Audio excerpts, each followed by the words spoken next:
بسم الله الرحمن الرحیم. الحمد لله رب العالمین و الصلاة و السلام علی سید الانبیاء و المرسلین و علی آله و صحبه اجمعین. و با عرض سلام و وقت بخیر خدمت تک تک شما بینندگان عزیز گرامی در هر گوشه این جهان پهناور که هستید. با قسمت دیگری از برنامه حجت بی حجت با شما عزیزان هستیم و در خدمت حضرت مولانا عبدالقدوس دهقان استاد محترم علوم اسلامی که زحمت کشیدن و مثل همیشه تشریف آوردن در استودیو وصال حق تا این برنامه رو خدمت شما عزیزان تقدیم بکنیم و در خدمت ایشون باشیم با آشنایی بیشتر با مذهب شیعه، با دین رافضه‌گری و با کتاب کلینی، کتاب اصول کافی که یکی از صحیح ترین کتب شیعه طبق اعتقاداتشون در نزد این دین و مذهب هست. و آقای کلینی خیلی زحمت کشیدن، شب و روز نخوابیدن تا این کتاب رو آماده کردن و تا الان که ما این برنامه رو خدمت شما عزیزان تا این قسمت تقدیم کردیم دیدیم که چه فجایع و چه فضایح در این کتاب وجود داره و چه توهین‌ها و اهانت‌هایی که این دشمنان اهل بیت به اهل بیت رسول اکرم صلی الله علیه و آله و سلم نکردن در این کتابشون. در دو سه هفته‌ای که گذشت در مورد امام جعفر صادق رضی الله تعالی عنه صحبت کردیم در باب مولود ایشون و روایت هایی که در این باب بود. 8 روایت رو بررسی کردیم که روایت های درب و داغونی بود که اولش مجهول، دومش ضعیف، سومش ضعیف علی المشهور، چهارمش ضعیف علی المشهور، پنجمش ضعیف علی المشهور، ششمش مجهول، هفتمش ضعیف علی المشهور و هشتمش هم موثق علی الظاهر، یعنی ظاهرا میشه که یک کاری باش کرد. و در مورد اینکه فرقه های گمراه شیعه و شاگردان عبدالله ابن سبع یهودی که از زمان سیدنا علی رضی الله تعالی عنه در پیکره اسلام رخنه کرده بودند و به نام محبت اهل بیت و به نام تشیع چه ضربه هایی که به دین مقدس اسلام نزدن. یکی از این شخصیت ها ابوالخطاب و شاگردانش بودند که الله سبحانه و تعالی اونا رو مورد لعنت قرار دهد که چگونه اهل بیت رسول اکرم صلی الله علیه و آله و سلم رو بدنام می‌کردند با ساختن احادیث جعلی و تهمت و افترا زدن به امام جعفر صادق و دیگر بزرگان اهل بیت رسول اکرم صلی الله علیه و آله و سلم. همچنین دیدیم که شاگردانی که ادعای شاگردی این بزرگواران رو می‌کردند مانند ابوبصیر و زراره و مفضل ابن عمر و ابوالخطاب و غیره چگونه انسان‌هایی بودن، چقدر دروغ و افترا و اهانت به اهل بیت پیامبر صلی الله علیه و آله و سلم بستن، چقدر احادیثی رو جعل کردن و چه بی احترامی‌ها و اهانت‌هایی که این دشمنان اهل بیت به اهل بیت رسول اکرم صلی الله علیه و آله و سلم نکردن که در خود کتب شیعه خدمتتون نشون دادیم، خاصه از زراره و ابوبصیر و غیره. در این هفته نوبت میرسه به باب اشاره و النص علی ابی عبدالله جعفر ابن محمد الصادق رضی الله تعالی عنه که در این باب به اصطلاح روایت هایی رو جمع کردن که دلالت میکنه بر امامت این بزرگوار بر اسب اعتقاداتی که شیعیان اثناعشری دارن. من عرض سلام و ادب دارم خدمت حضرت مولانا عبدالقدوس دهقان. جناب استاد حیاکم الله و خوش آمدید. الحمد لله رب العالمين وبه نستعين وصلى الله على نبينا محمد وعلى آله و صحبه اجمعین. من در آغاز این برنامه عرض سلام و ادب دارم خدمت جناب آقای انصاری و همچنین تمام شما بینندگان عزیز و ارجمند. السلام علیکم و رحمت الله و برکاته. چون که بحث امامت امام ابو عبدالله جعفر صادق هست، امامی که از میان تمام ائمه 12گانه شیعیانی که امروزه وجود دارند، اغلبشون اگر نگوییم که تمامشون خود را منسوب به امام جعفر صادق رحمت الله علیه و رضی الله تعالی عنه میدونند و از نظر فقهی خودشان را جعفری مینامند، یعنی مذهبشون و مذهب و فقهشون برگرفته از دیدگاه های امام جعفر فرزند امام باقر رحمت الله علیه ما هست. به خاطر اینکه این امام اهمیت بیشتری رو داره در این مذهب، بیشتر از دیگران مورد ستم در واقع شده، بیشتر از دیگران به ایشان تهمت و افترا زده شده، بیشتر از دیگران به ایشان نسبت‌های ناروایی و انتساب‌های ناروایی صورت گرفته. ما هم در باب مولد ایشان یک مقدار گسترده‌تر بحث کردیم و هم در باب اشاره و نص و دلایل امامت ایشان هم انشاءالله یک مقدار با تفصیل بیشتری خدمت شما بینندگان عزیز مطالبی را عرض خواهیم کرد. بدین خاطر من روش برنامه را قبلا این گونه بود که قبل از هر چیزی نظر علامه مجلسی را در مورد روایات باب من مطرح می کردم. این اولین مرحله در مباحثی بود که بنده در مورد هر امامی مطرح می کردم. امروز مستقیما می رویم سراغ خود کتاب اصول کافی و باب الاشاره و النص علی ابی عبدالله و خود روایات را، مفهومی که در این روایات اومده، مطالبی که در این روایات ذکر شده، این رو خدمت بینندگان عزیز ما انشالله با هم قرائت میکنیم، ولو اینکه به صورت فشرده و در واقع گذرا باشه، به هر صورت که برای بیننده عزیز یک تصور اجمالی و کلی در مورد این روایات در ذهنش وجود داشته باشه. و هدفم هم از این بحث و مطرح کردن بحث امروز به این گونه این هست که هر شیعه منصفی تعصب را، جانبداری را، خرافات و افسانه هایی رو که در ذهن دارند، تمام موارد رو کنار بگذارند، به عنوان یک انسان خالی ذهنی که قبل از این هیچ چیزی رو در ذهنش نیست، ابتدا همین روایات باب رو ببینن، مطالعه بکنن، هم شیعه و هم اهل سنت و الجماعت. آیا از دیدگاه یک انسان معتدل و منصف، یک انسانی که ذهنش با خرافه ها و اسطوره ها و افسانه ها و دروغ هایی که به خوردش دادن در طول این سالیان دراز، از تمام اینها فارغ باشه، عاری باشه، آیا از مطالبی که در این باب اومده و شیعه و آقای کلینی از این مطالب استدلال کرده بر امامت امام جعفر صادق، آیا واقعا حقیقتا ما که امروزه برای اولین بار این روایات را بشنویم می توانیم پی ببریم که اینها دلیل بر امامت هستند؟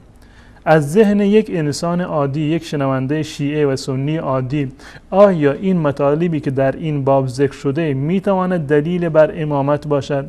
آن هم امامتی منسوب که منسوس که همپایه نبوت هست و یک منصب کاملا الهی هست که انسانها در آن هیچ گونه دخل و تصرفی رو نداشته باشند. بدین خاطر ابتدا می‌پردازیم به اصل روایاتی که در این کتاب در واقع بیان شده. در این باب که باب اشاره و نص بر ابی عبدالله از جعفر بن محمد صادق صلوات الله علیهما در جلد اول اصول کافی و صفحه 306 این کتاب این باب مطرح شده و نگاشته شده. در این باب 8 تا روایت وجود داره. مجموع روایاتی که در این باب اومدن 8 تا روایت هست. من این روایات را یکی بعد از دیگری با هم اینو مرور میکنیم. بحث سندی فعلا نمی کنم. روایت اول بعد از سندش که ما بگذاریم این میرسه به امام ابو عبدالله، به خود امام ابو عبدالله از امام جعفر صادق هست. میگه که از امام ابو جعفر میگوید که ابو صباح کنانی میگوید که نظر ابو جعفر علیه السلام الی ابی عبدالله، امام باقر به ابو عبدالله یعنی امام صادق نگاه کرد که دید که راه میرود، در خونه بود یا در هر جای دیگر، جلوش حرکت میکرد. فقال ترى هذا، به ابو صباح گفت این فرد رو میبینی، یعنی فرزندش امام جعفر رو میبینی، هذا من الذين قال الله عز وجل، این از جمله آن کسانی هست که الله متعال در موردشون فرموده و نريد ان نمن على الذين استضعفوا في الارض ونجعلهم ائمه ونجعلهم الوارثين. فرمود که این آیه رو خوند که آیه در ابتدای سوره قصص هست که الله متعال میفرماید و نريد ان نمن على الذين استضعفوا، ما میخوایم که منت بگذاریم بر مستضعفان، اونهایی که مورد استضعاف قرار داده شدن، بر اونها ستم شده در روی زمین. و نجعلهم ائمه، ما میخوایم که اینها را ائمه قرار بدهیم. و نجعلهم الوارثین، ما اونها را وارثین، در واقع وارث زمین قرار میدهیم. الان گذشته از این که معنی این آیه در واقع چی هست، مصادیقش چی هست، خود در این آیه اشاره شده که و نجعلهم ائمه، ما میخوایم میخوایم که اینها را امام بگردانیم. یعنی این که تا زمانی که این آیه نازل نشده بوده اینها امام نبودند. در صورتی که شیعه معتقد هست که امامت اونها در واقع از زمان آدم گرفته تا خاتم، حتی قبل از وجود بشریت این امامت منصوصه بوده و در واقع بیان شده بوده. حدیث لوح جابر هم که دیگه قبل از اینکه امام جعفر صادق به دنیا بیان سالها قبل در خانه حضرت فاطمه وجود داشت. و نکته دیگری در مورد این آیه این هست که این آیه همان گونه که من عرض کردم، این آیه در سوره قصص هست، آیه 5 هست و این سوره مکی هست. این سوره به اتفاق شیعه و سنی این سوره مکی هست. یعنی این که مبحث امامت در آن زمان به هیچ عنوان مطرح نبوده که امام باقر یکی از مصادیقش را امام جعفر را قرار بدهد. این یک مطلب. نقطه دیگه که این آیه و آیه قبلش و آیات بعدش، قبل از این و بعد از این، در سوره قصص وقتی که آغاز میشه از همون ابتدا در مورد بنی اسرائیل و فرعون و فرعونیان هست. هم آیات قبلش و هم آیات بعدش. این آیه در وسط اونها اومده و الله متعال در آیه قبل از این آیه میفرماد ان فرعون علا فی الارض و جعل اهلها شیعا. فرعون در روی زمین فتنه بپا کرد و علو کرد، فساد و تکبر کرد و اهل آن را فرقه و گروه قرار داد، یا به تعبیر شیعان یعنی شیعه فرقه شدن. یستضعف طائفه منهم، یک گروهی از اونها را در واقع ستم کرد بر اونها مانند گروه بنی اسرائیل. یذبح ابناءهم و یستحیی نساءهم انه کان من المفسدین. این آیه قبل از این آیه هست که در اینجا آقای کلینی از آن استدلال کرده و بعد از آن میفرماد و نرید ان نمن علی الذین استضعفوا. ما میخوایم بر اون کسانی که مورد ستم قرار گرفتند یک منتی بگذاریم و اونها را ائمه و وارث قرار بدهیم. بعد از ادامه همین آیه الله متعال در آیه 6 همین سوره بلا فاصله میفرماد و نمکن لهم فی الارض و اونها رو در روی زمین تمکین بدهیم، یعنی قدرت بدهیم در روی زمین. و ادامه باز برمیگرده به بحث فرعون و نوری فرعون و هامان و جنودهما منهم ما کانوا یحذرون. اون چیزی رو که بیم داشتن اون بلا و مصیبت گریبانگیر اونها شد. پس بنابراین این آیه قبلش و آیه بعدش در مورد فرعون و فرعونیان هست. برای دوستان اگر بتونن اینو نشون بدن در ضمن صحبت اون کسانی رو که در این آیه اشاره شده که مورد استضعاف قرار گرفتن و مورد اذیت و آزار و ستم قرار گرفتن، اونها بنی اسرائیل هستند. اینجا در آیه سوم میگه نتلو علیک من نبأ موسی و فرعون. بله، موسی قوم بنی اسرائیل و فرعون و فرعونیانی که بر اونها ستم میکردن. خب الان وقتی که این آیه رو امام باقر اومده استدلال میکنه بر فرزندش، اونم در صورتی که این آیه عرض کردم که آیه مکی هست، آیه و این سوره مکی هست، هیچ ارتباطی به امامت ندارن.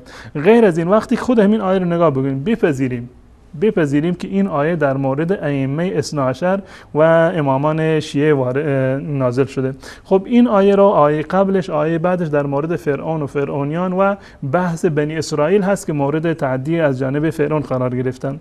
وقتی که امام باقر میفرماید که ترى هذا من الذين قال الله فيهم، این امام یعنی این جعفر صادق از اون کسانی هست که الله متعال دربارهشون این آیه رو فرموده. خب این آیه رو درباره بنی اسرائیل فرموده الله متعال، یعنی این که امام جعفر صادق بنی اسرائیلی و یهودی هست. معنیش همین میشه این از اون کسانی هست که الله متعال در موردشون چنین و چنان فرموده. این چنین و چنان و این آیه رو الله متعال در مورد بنی اسرائیل و فرعون و فرعونیان در واقع بیان کرده. این یک نقطه دیگر که در اینجا خود نمیدونم آقای کلینی، آقای هر کسی که این روایت جعل کرده دنباله آیه رو نیاورده که و نمکن لهم فی الارض، ما میخوایم بر اونها تمکین بدیم در روی زمین. پس بنابراین اگر منظور این باشه ادامه آیه رو ببینیم، این حرف امام جعفر صادق دروغ از آب در اومد و امام صادق هیچ گونه تمکینی رو و قدرتی رو بر روی زمین نداشته. پس بنابراین این روایت هم دلالتی بر امامت ندارد. بالفرض اگر دلالتی بر امامت هم داشته باشد عملا چنین نشد، تمکین فی الارض برای امام صادق به وجود نیومد. این یک روایت اول. روایت دوم باز هم از هشام ابن سالم هست که از ابو عبدالله روایت میکند، میگه که لما حضرت ابی علیه السلام الوفات، زمانی که وفات پدرم فرا رسید، قال یا جعفر اوصیک باصحابی خیرا، ای جعفر من به اصحاب خودم برای تو به تو نصیحت میکنم، توصیه میکنم که به اصحاب من خیر برسانی، یعنی به خوبی با اونا برخورد بکنیم. قلت، امام صادق میگه که جعلت فداک والله لأدعنهم والرجل منهم يكون في المصر فلا يسأل احدا.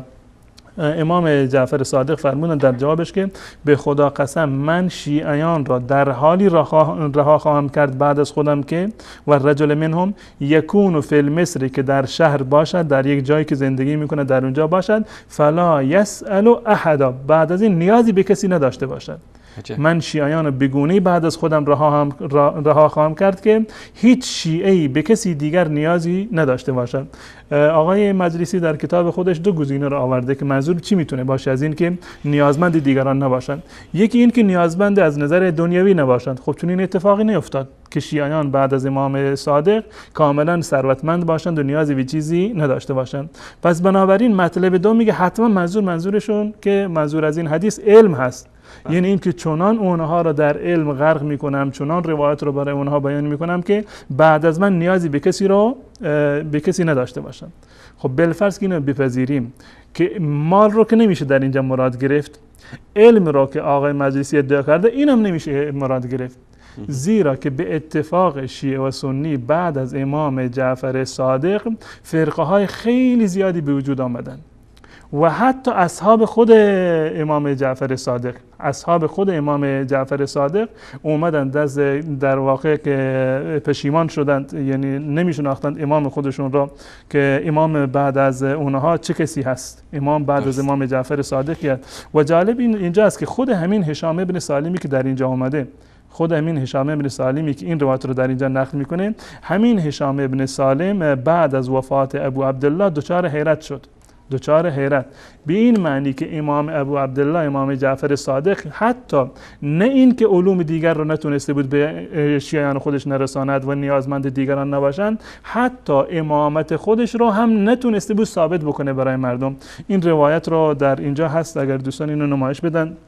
روایت هفتم این باب هست، در اینجا بابی هست با عنوان در مورد امام معرفت محق و مبتل، باب ما یفصل بین دعوى المحق والمبتل، باب ما یفصل بین دعوى المحق والمبتل فی امر الامامه.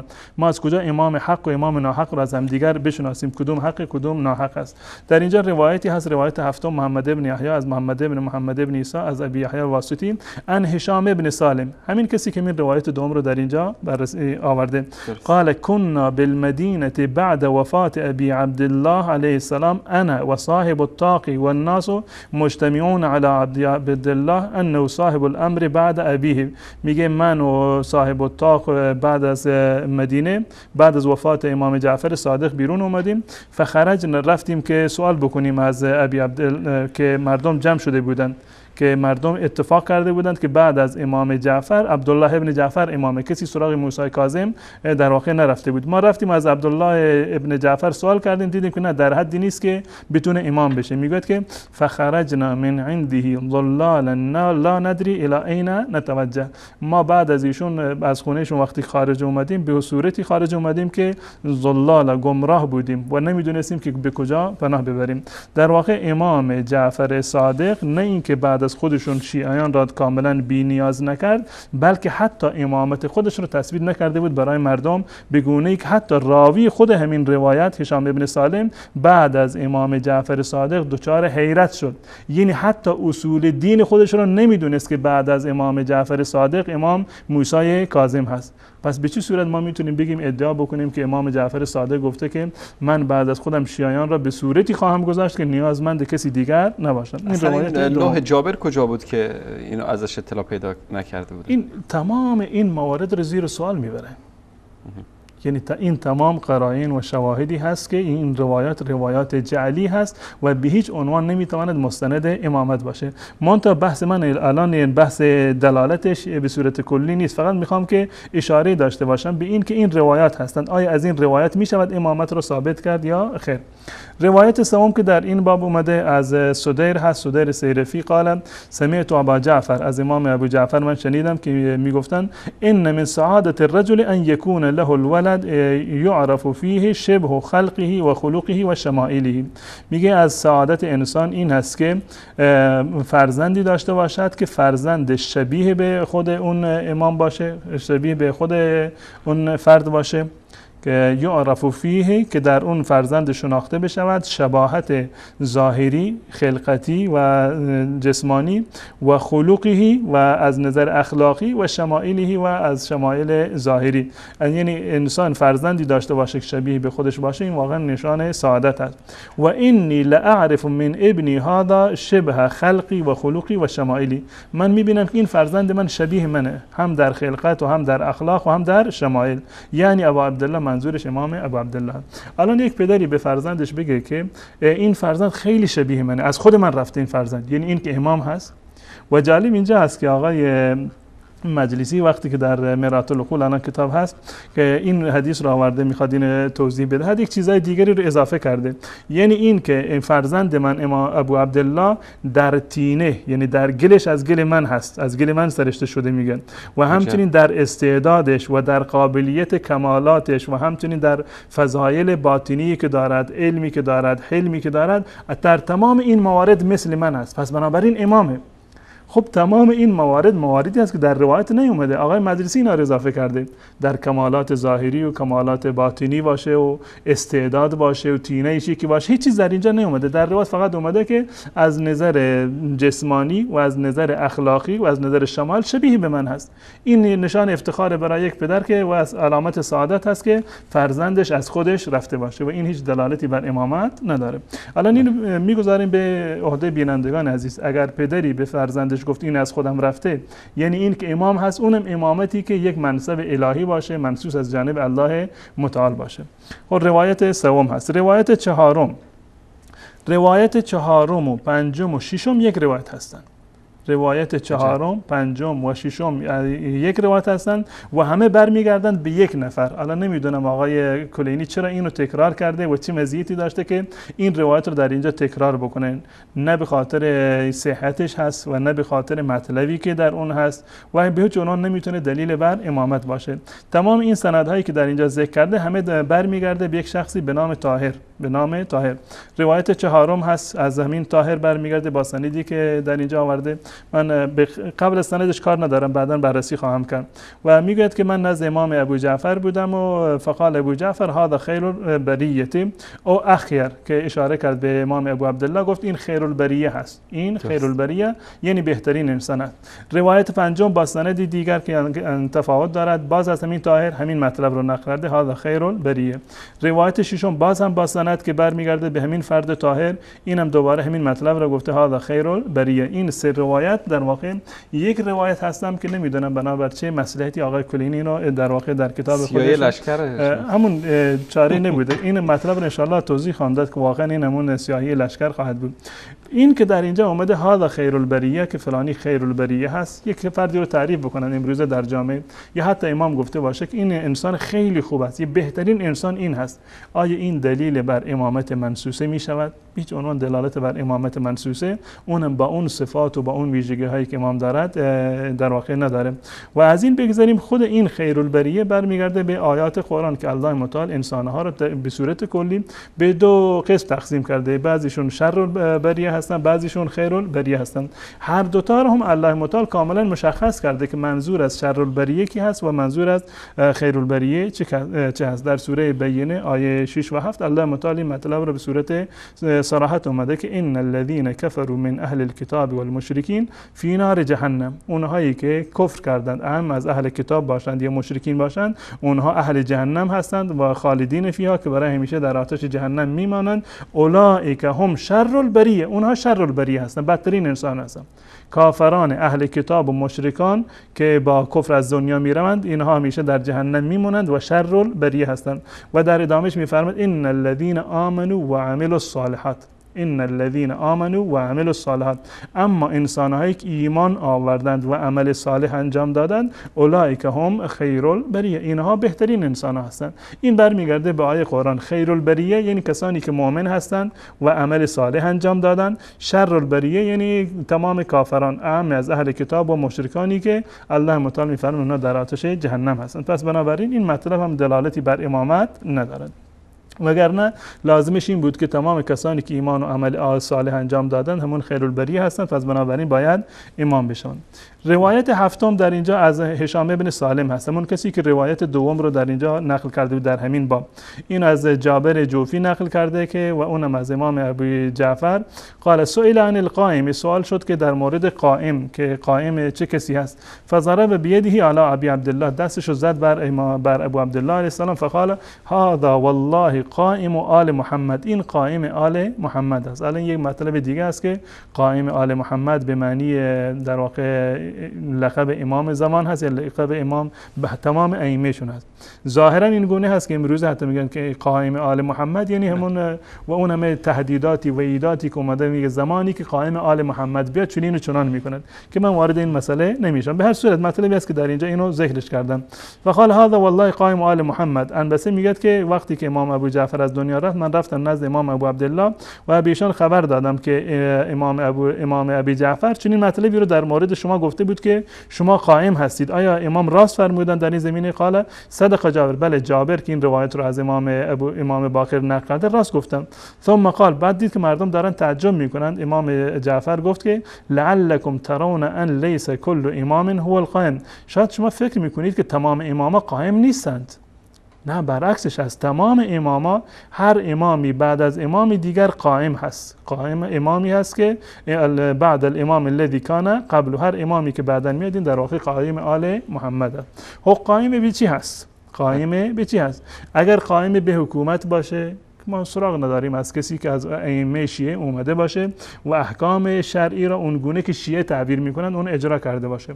اگر سیدنا علی اجرا کرده، اون بر اساس دیدگاه اهل سنت و الجماعت اجرا کرده که شیعه میگوید که نتونست متعه رو جا بندازه، نمیتونست که اذان عوض بکنه، نمیتونست که در واقع فدک رو برگردونه و بسیار از موارد دیگر که نمیتونست انجام بده. پس بنابراین هیچ کدام از ائمه شیعه قائم آل محمد به این معنی که دین را قائم بکنند نبودند و به این معنی حتی که امامتشون بیان اثبات بکنند باز هم قائم نبود. نه قائم به امر امامت بودند که منفعتی از این طریق به مردم برسه، نه قائم به امر حکومت بودند که به اصطلاح خدمتی رو در این زمینه به اسلام کرده باشند. به هر صورت قائم آل محمد نمیتوانند باشند. روایت هشتم که در اینجا اومده یک روایتی هست که امام باقر توصیه کرده، وصیت کرده به فرزند خودش. در این ابو عبدالله میگوید که قال ان ابی استودعنی ما هناک، پدر من هر چی که اونجا بود به من امانت گذاشت، نزد من به من داد. فلما حضرت الوفات، قال وقتی که مرگش فرا رسید، قال ادعوا لی شهودا، چند نفر شاهد رو بیار. فدعوت له اربعه من قریش، 4 نفر قریشی رو که یک از اونها نافع مولای عبدالله ابن عمر بود من صدا کردم. فقال اکتب، گفت که بنویس. امام باقر به جعفر میگه که اکتب هذا ما اوصى به یعقوب بنیه یا بنی ان الله اصطفى لكم الدین فلا تموتن الا وانتم مسلمون. این آیه رو بنویس. نوشت و اوصى محمد بن علی الی جعفر ابن محمد، امام باقر به جعفر وصیت کرده و امره، وصیتش الان چی بوده؟ و امره ان یکفنه فی بردی، که در چادرشونو کفن بکنه، در چادر خود امام باقر. الذی کان یصلی فیه الجمعه، که در اون چادری که با اون چادر میرفت نماز جمعه میخوند. و ان یعممه بعمامتی، عمامه رو سرم ببند. و ان یربع قبره، که قبرش رو 4 گوشه در بیاره. و یرفعه 4 اصابع، قبرش فقط 4 انگشت بالا یعنی از خاک زمین فاصله داشته باشه. و ان یحل عنه اطماره عند دفنه، وقتی دفنش کرد این تنابهایی رو یا ریسمانی رو که کفن رو با اون بستند اینو باز بکنن. ثم قال للشهود، این کل وصیت امام باقر به امام جعفر و امام صادق است. ثم قال، بعد از این به کسانی که حاضر بودند گفت انصرفوا رحمكم الله، برید حرف ما تمام شد، الله بر شما رحمت بکند. فقلت له یا ابتی بعد هذا انصرفوا، فقلت له یا ابتی بعد ما انصرف، بعد از اینکه این مردم از اینجا رفتن برگشتن میگه من به پدرم گفتم یا ابتی ما کان فی هذا بان تشهد علیه، این مطلب که نیازی نبود که شما 4 نفر شاهد بیارید که ما وصیت کردیم من شما رو دفن بکنم و کفن بکنم و نمیدونم قبرتون اینطور فلان بکنم. این هر فرزندی، یعنی هر پدری به فرزند خودش این توصیه و وصیت رو میکند. فقال یا بنی کرهت ان تغلب، من در واقع از این ترسیدم که تو مغلوب بشوی. و ان یقال انه لم یوصى الیه، مردم یا مرتبه نگند که من به تو وصیت نکردم، این دلیل بر این است من به تو وصیت کردم. فاردت ان تکون لك الحجه، من میخواستم برای تو حجتی قائم بشه. وصیتی که کرده بود وصیتی که هست که معمولا هر پدری که میخواد از دنیا برود به بازماندگان خودش، به فرزندان خودش این وصیت را خواهد کرد که بعد از من نمیدونم مالم را چیکار بکنید و زمینم را چیکار بکنید و فلان جا من دفن بکنید و این موارد هست. این وصیتی بوده که امام باقر به امام جعفر صادق کرد. الان شما به قول معروف تنها خودتون با وجدان خودتون بینکم و بین الله، آیا هیچ کدام از این روایاتی که در اینجا ذکر شد دلیل بر امامت منصوصه و منصب الهی از جانب الله متعال میتوانند باشند؟ اونم برای کسی که به اصطلاح رئیس مذهب گفته میشه، برای کسی که به اصطلاح پایه‌گذار فقه جعفری طوری که ادعا میکنند و اساس مذهب رو ایشون به اصطلاح ریختن در زمان خودش. در هیچ یکی از این موارد نیومده بود که گفته باشند که بعد از من امام جعفر هست. حتی این وصیت خیلی مهم است، یعنی انسان باید در آخرین لحظات پیامبر صلی الله علیه و سلم در فکر امتشون بودن که امت من بعد از من چی میشه، درباره امت به اصطلاح وصیت کردن. ایشون حداقل نگفتن که تو پسرم تو بعد از من امام هستی، مردم رو به راه راست هدایت کن. نفرمودند که الله متعال در فلان آیه شما رو امام کرده من ابلاغ میکنم. نفرمودند که رسول الله صلی الله علیه و سلم تو را امام قرار داده بوده پس بنابراین من ابلاغ میکنم به تو. در هیچ یک از این روایات نیومده که امام زین العابدین به من گفته باشه که بعد از خودم امامت رو به شما تحویل بدهم. در هیچ یک از این روایات نیومده که از الله متعال به من خبر رسیده، وحی اومده که بعد از تو امام جعفر هست و این مطلب رو امامت رو به اون در واقع بده. و هیچ کلمه‌ای که دال بر امامت منصوصه باشه در این باب به صورت کلی وجود ندارد. پس بنابراین این روایات رو اگر ما آمنا و سلمنا تمام این روایات را بپذیریم، باز هم امامت امام جعفر صادق ثابت نمی شود، چه برسد به این که این روایات هیچ کدومشون قابل استدلال نیستند. این مطلبی است که انشاءالله بعداً عرض خواهم کرد. جزاکم الله خیر.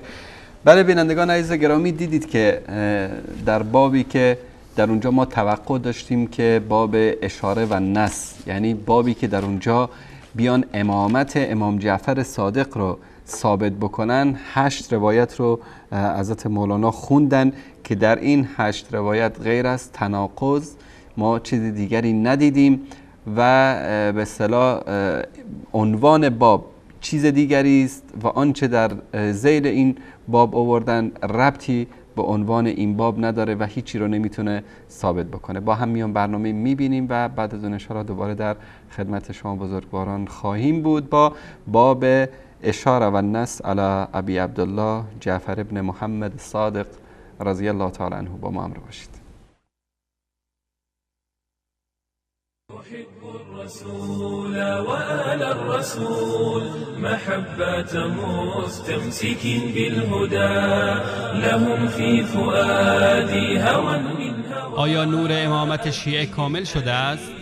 بني أحمد أحب الرسول وآل الرسول محبة مستمسك بالهدى لهم في فؤاد. شیعه در تفسیر آیه کریمه یریدون لیطفئوا نور الله بافواههم از ابوالحسن المازی روایت می کند که گفت میخواهند ولایت امیر مؤمنین را سرکوب و خاموش سازند والله متم نوره و میگوید الله امامت را که نورش می باشد کامل می گرداند.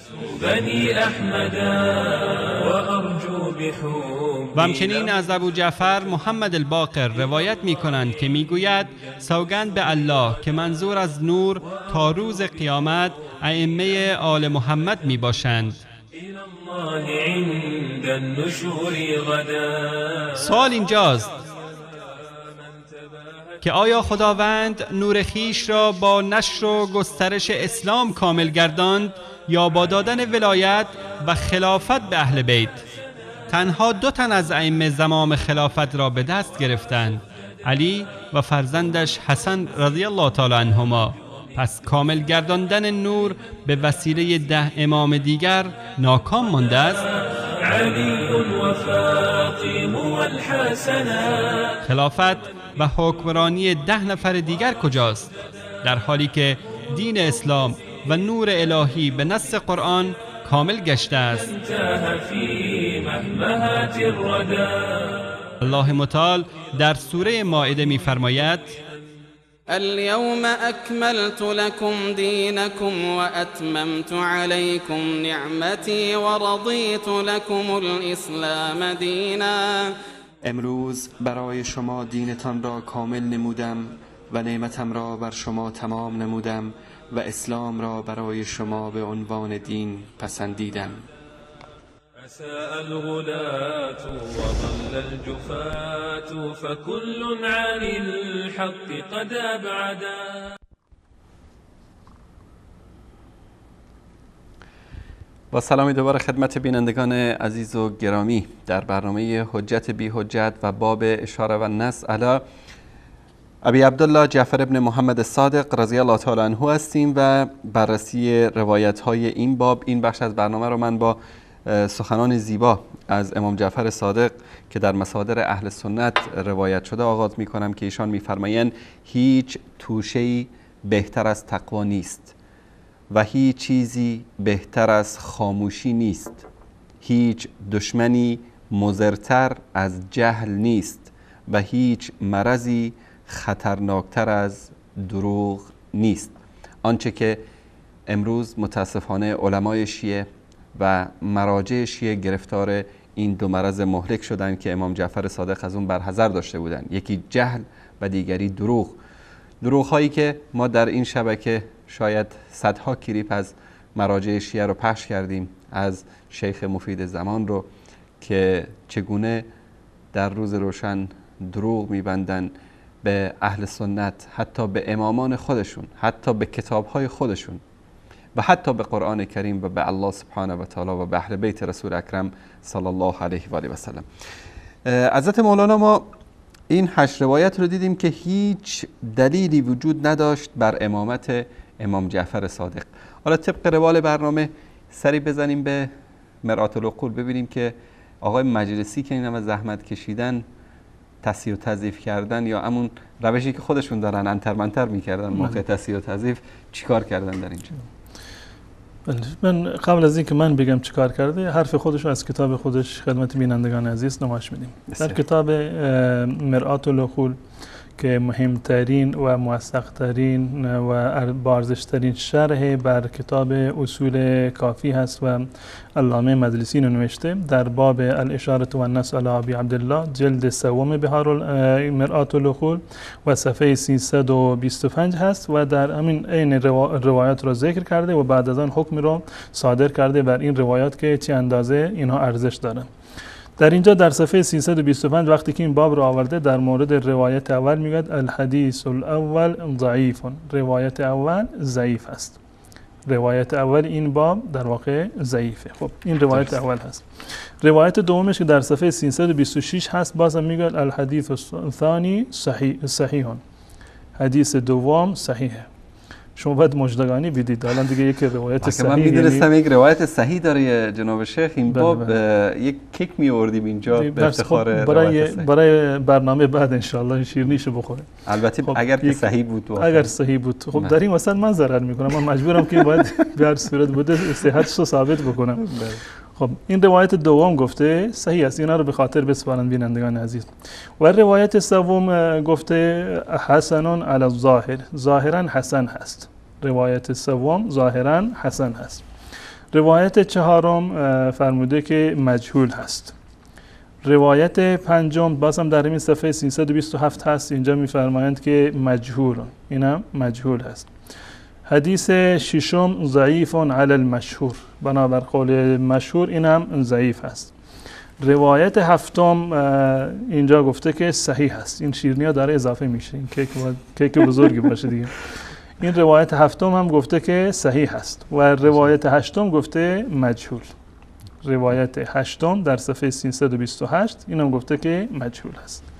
پس بنابراین در این کتاب، در این باب، بنابر قول آقای مجلسی روایت اول ضعیف هست و روایت دوم و هفتم این باب صحیح. خلاصه نموردیم دو تا حدیث صحیح دیدیم در شما به آرزوی خودتون رسیدید که مثلا یک روزی ببینید که در کجا آقای مجلسی گفته باشه که این روایت صحیح است. روایت اول گفتند که ضعیف هست، روایت دوم و هفتم گفتند که صحیحه. منم تبریک عرض میکنم به تمام شیعیان، به خود آقای مجلسی، اگر روحشون در واقع در حدی هستند که بشنوند، خبر میشند بنابر برخی از اعتقادات شیعه یا تمام کسانی که اعتقاد دارند به این امامت، من تبریک عرض میکنم که دو تا روایت صحیح در این باب وجود داره، روایت دو و روایت هفتم. روایت سوم گفته بود که حسن علی الظاهر، ظاهرا حسن هست. روایت چهارم و پنجم و هشتم رو گفته بود که مجهول هستند و روایت ششم رو گفته بود ضعیف علی المشهور. خب این حکم آقای مجلسی. این کتاب مرآت العقول رو من کنار میگذارم و میریم سراغ کتاب دیگری از کتاب‌های شیعه. من در مواردی که مهم هست همه کتاب‌های متقدمین شیعه رو که کتاب اصول کافی قدیمی ترینشون هست که از کتب اربعهشون هست، 4 کتاب اولیشون، و یک از کتاب‌های آخرشون که جز کتب ثمانی هست، کتاب بحار الانوار هست. این رو بررسی میکنیم، ببینیم در کتاب اصول کافی که 2 تا حدیث رو گفتند که صحیح است، ببینیم در کتاب بحار الانوار در این زمینه چه خبره. در کتاب بحار الانوار دوستان این باب رو نمایش بدن، در اینجا جلد 47 کتاب بحار الانوار هست، جلد 47 این کتاب هست و در جلد 47 صفحه 11 و 12 این مطلب رو در اینجا ذکر کرده. باب سوم النص علیه صلوات الله علیه، که در اینجا آورده که من روایاتی که نص دارند، یعنی صراحتا بیان کردند امامت امام ابی عبدالله جعفر صادق را. تا این صفحه بعدش دوستان باز هم نمایش بدند که باب چهارم هست، باب چهارم مکارم سیره، تا اینجا 13 شماره 13 زده، یعنی که در این باب 13 روایت را ذکر کرده. آقای کلینی در کتاب خودش 8 روایت رو ذکر کرده بود و آقای مجلسی بعد از صدها سال اومده بعد از آقای کلینی و احادیثی که تونسته در این باب جمع‌آوری بکند یا بنابر هر معیاری بوده 13 روایت رو آقای مجلسی در بحار الانوار باب نص بر امامت امام جعفر صادق در اینجا آورده. و جالب اینجا است که بینندگان عزیز این نکته رو متوجه شده باشند که تمام روایاتی که در کتاب اصول کافی در باب الاشاره و النص وجود داشتند، تمام روایت رو در اینجا تکرار کرده، کپی کرده اینجا گذاشته. همون روایت رو که در کتاب اصول کافی هستند در این باب آورده، باب اشاره و نص بر ابی عبدالله، تمام اون روایات رو آقای مجلسی کپی کرده و گذاشته در کتاب بحار الانوار باب سوم از این جلدش النص علیه صلوات الله علیه، به استثناء روایت سوم، به استثناء روایت سوم، یعنی از 8 روایت 7 روایت رو در اینجا ذکر کرده. دوستان توجه بکنم، من اینجا علامت زدم این روایات رو من اینجا علامت زدم به خاطر اینکه مشخص بشه. این دوستان نمایش بدن اینو. روایت سوم که سوم همین باب هست در کتاب بحار الانوار، این روایت سوم دقیقاً روایت دوم کتاب اصول کافی هست، روایت دوم کتاب اصول کافی. روایت پنجم این باب یعنی در بحار الانوار روایت اول اصول کافی هست. روایت هفتم در این باب حدیث شماره 4 اصول کافی هست. هشتم این بحار الانوار شماره 5 اصول کافی هست. و همچنین این روایت بعدی که در اینجا ذکر شده با یک سند دیگر در اینجا ذکر کرده و احمد ابن مهران، این روایت ششم کتاب اصول کافی هست. و روایت دهمی که در این باب آورده روایت هشتم کتاب اصول کافی هست و روایت 11 که در کتاب بحار الانوار اومده در این باب روایت هفتم کتاب اصول کافی هست. یعنی فقط روایت سوم را در اینجا ذکر نکرده. این یک مطلب دیگر این که بسیاری از این روایات دقیقاً همون روایات اصول کافی هست. دقیقاً همون روایت اصول کافی هست با سند دیگر اینها را آورده. به طور مثال روایت شماره 4 که در اینجا از ارشاد مفید نقل کرده دقیقاً همون روایتی هست که قبلا آوردیم که خیرالبریه که 3-4 تا روایت بود که آقای کلینی 3 مرتبه اینو تکرار کرده بود. روایت 4 در کتاب بحار الانوار که بازم علامت شاذ زده یعنی ارشاد مفید هست، همون روایت اول هست. روایت اول اصول کافی هست که و نرید ان نمن علی الذین استضعفوا اونجا آورده. و همچنین روایت 9 که در اینجا آمده و روایت 9 که در این باب آورده بازم با سند مفید از کتاب الارشاد روایت 8 کتاب اصول کافی هست که در همون بحث وصیت هست. پس بنابراین تمام روایاتی رو که در کتاب اصول کافی اومده بود به استثنای روایت سوم همه رو آقای مدرسی برداشته در این باب گذاشته. این یک مطلب. و روایت 4 و 5 و 6 رو که آقای کلینی رو تکرار کرده بود این همین روایت رو هم آورده و همین روایت رو با سند ارشاد هم آورده اضافه کرده. به اضافه روایت اول کافی رو و روایت 8مش رو با سند خودش از ارشاد و شیخ مفید اینجا آورده اضافه کرده. یعنی تمام این روایت رو فرض بکنیم که روایت 4 و 5 و 6 یک روایت هستن و حداقل 3 روایت از روایاتی که در کتاب بحار الانوار اومده اونها تکرار همین روایت هست با سند دیگر. یعنی روایت خیلی کم و هستن در این زمینه. به هر صورت آقای هنر کرده دیگه. بله واقعا یعنی می‌خواستم که بازی بکنند که این روایت زیاد بشه.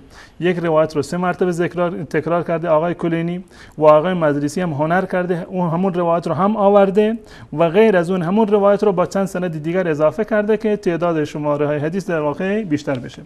خب در هر صورت این خوشبری رو بدم که 2 روایت از این روایات در واقع صحیح هستن و عرض کردم که برای این روایت صحیح بله که ببینیم که آماده میشه یا نه رفته.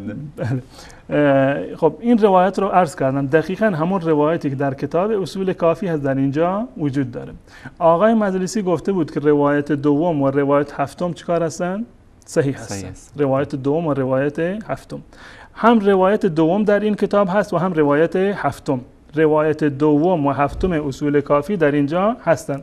اینو دوستان نمایش بدن. روایت 2 که در کتاب بحار الانوار در کتاب اصول کافی بود روایت 2 بحار الانوار هست. روایت سومی که در اینجا آورده همان روایت 2 کتاب اصول کافی هست که آقای مجلسی گفته بود که صحیح است.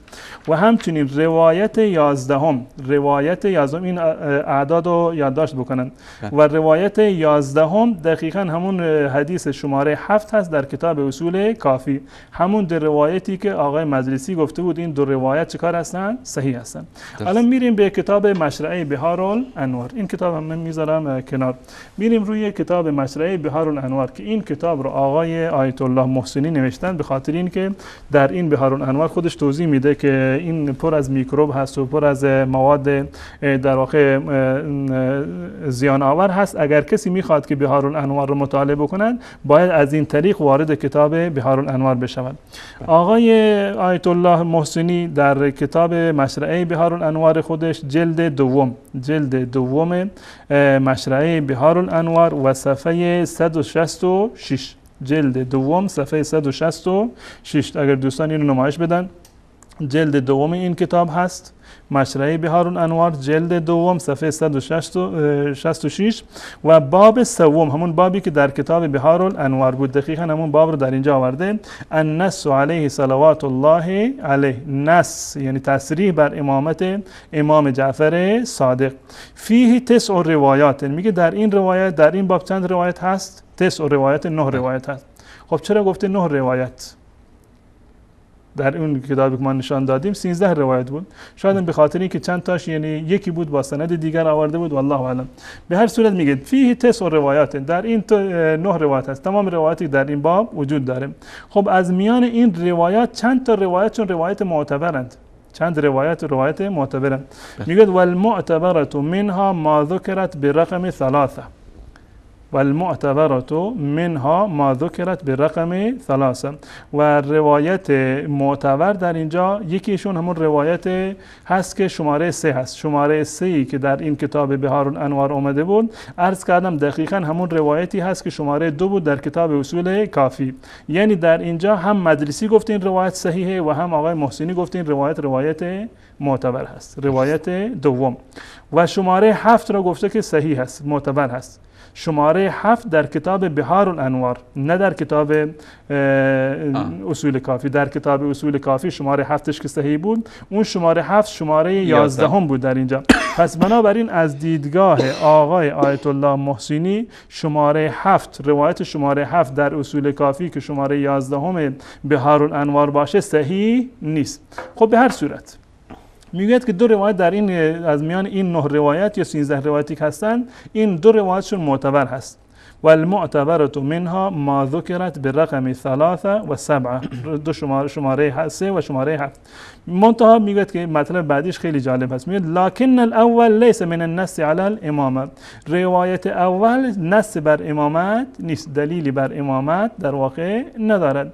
این که امام جعفر صادق گفته باشه که من بعد از خودم شیعیان را به حالتی میگذارم که نیازمند کسی دیگر نباشند، این هیچ دلالتی و منسوسیتی بر امامت ندارد. لکن الاول لیس من النص علی الامامه، این دلیلی بر امامت نداره. پس بنابراین این روایت دیگه از بین رفت، این روایت از بین رفت. با این که آقای مدرسی گفته بود که صحیح هست و خود آقای محسنی گفته بود که معتبر هست، در ادامه میگه اما این روایت هیچ منسوسیتی بر امامت امام صادق ندارد. پس بنابراین حرفی روش دیگه نیست، اینم رفت کنار این روایت. بل علی دعوی الامامت، نه تنها دلیل بر امامت و منسوسیت امامت نیست، بلکه ادعای امامته. این روایت از خود امام جعفر صادق هست. کسی میخواد امامت امام جعفر صادق را ثابت بکنه، اینو بعد از یک کسی دیگر میگفتند که امام جعفر صادق امام است. خود امام جعفر صادق این حرف زده و از این گذشته نگفته که من امام هستم، گفته که شیعیان بعد از من انشاءالله نیازمند کسی دیگر نخواهند بود. هیچ نه نصی بر امامت هست و از این گذشته دلیل بر نص بر امامت نیست، بلکه ادعای امامت هست. این یک نکته.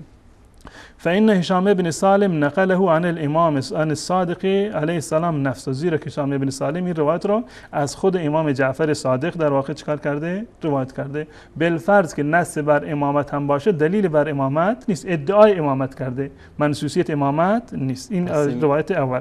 نصف کیک رفت. بله دیگه من دارم ضرر میکنم. خب در اینجا میگه و التاسعه و روایت نهم، التاسعه نهم هست، نمیدونم در این چاپی که شما دارید التاسعه هست یا السابعه. و التاسعه اونجا تاسعه. در صورتی که در ابتدا گفته بود روایت معتبر روایت هفتم هست.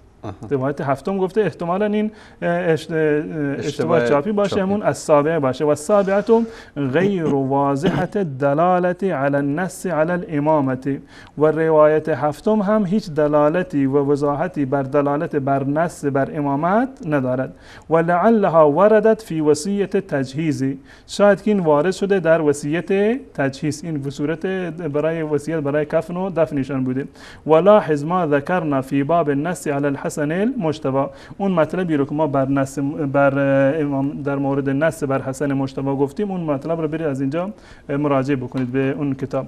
الان من این مطلب رو روایت هفتم را که در این کتاب آورده بود من دوباره خدمت بینندگان نشان میدم تا اینکه مطمئن باشم که روایت هفتم چی هست. روایت هفتم در کتاب اصول کافی، ببینید در این کتاب روایت هفتم هست. روایت هفتم الکلینی عن العده عن احمد عن علی بن الحکم. روایت هفتم که در اینجا آورده سندش رو بررسی بکنیم.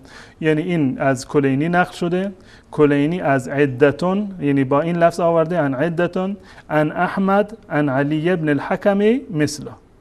روایت قبلی چی هست که خیر البریه هست، خیر البریه هست اینجا که میگوید که قال ابو جعفر هذا خیر البریه. بعد از این سند دیگری آورده، سند کلینی. اون قبلی سند شیخ مفید بود، این سند آقای کلینی هست.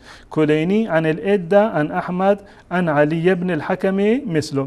این روایت هفتم هست، روایت هفتم این باب در کتاب بحار الانوار که آقای آیت الله محسنی گفته که این روایت معتبر هست. منتها اشکالش چی هست؟ اشکالش این است که والتاسیة غیر واضحة الدلالة على النص على الامامه. این که امام جعفر صادق خیر البریه باشه این نص بر امامت ایشان نیست، نص بر امامت ایشان نیست. ولعلها وردت فی وصیت تجهیز، شاید این به خاطر در مورد وصیت به تجهیز بوده.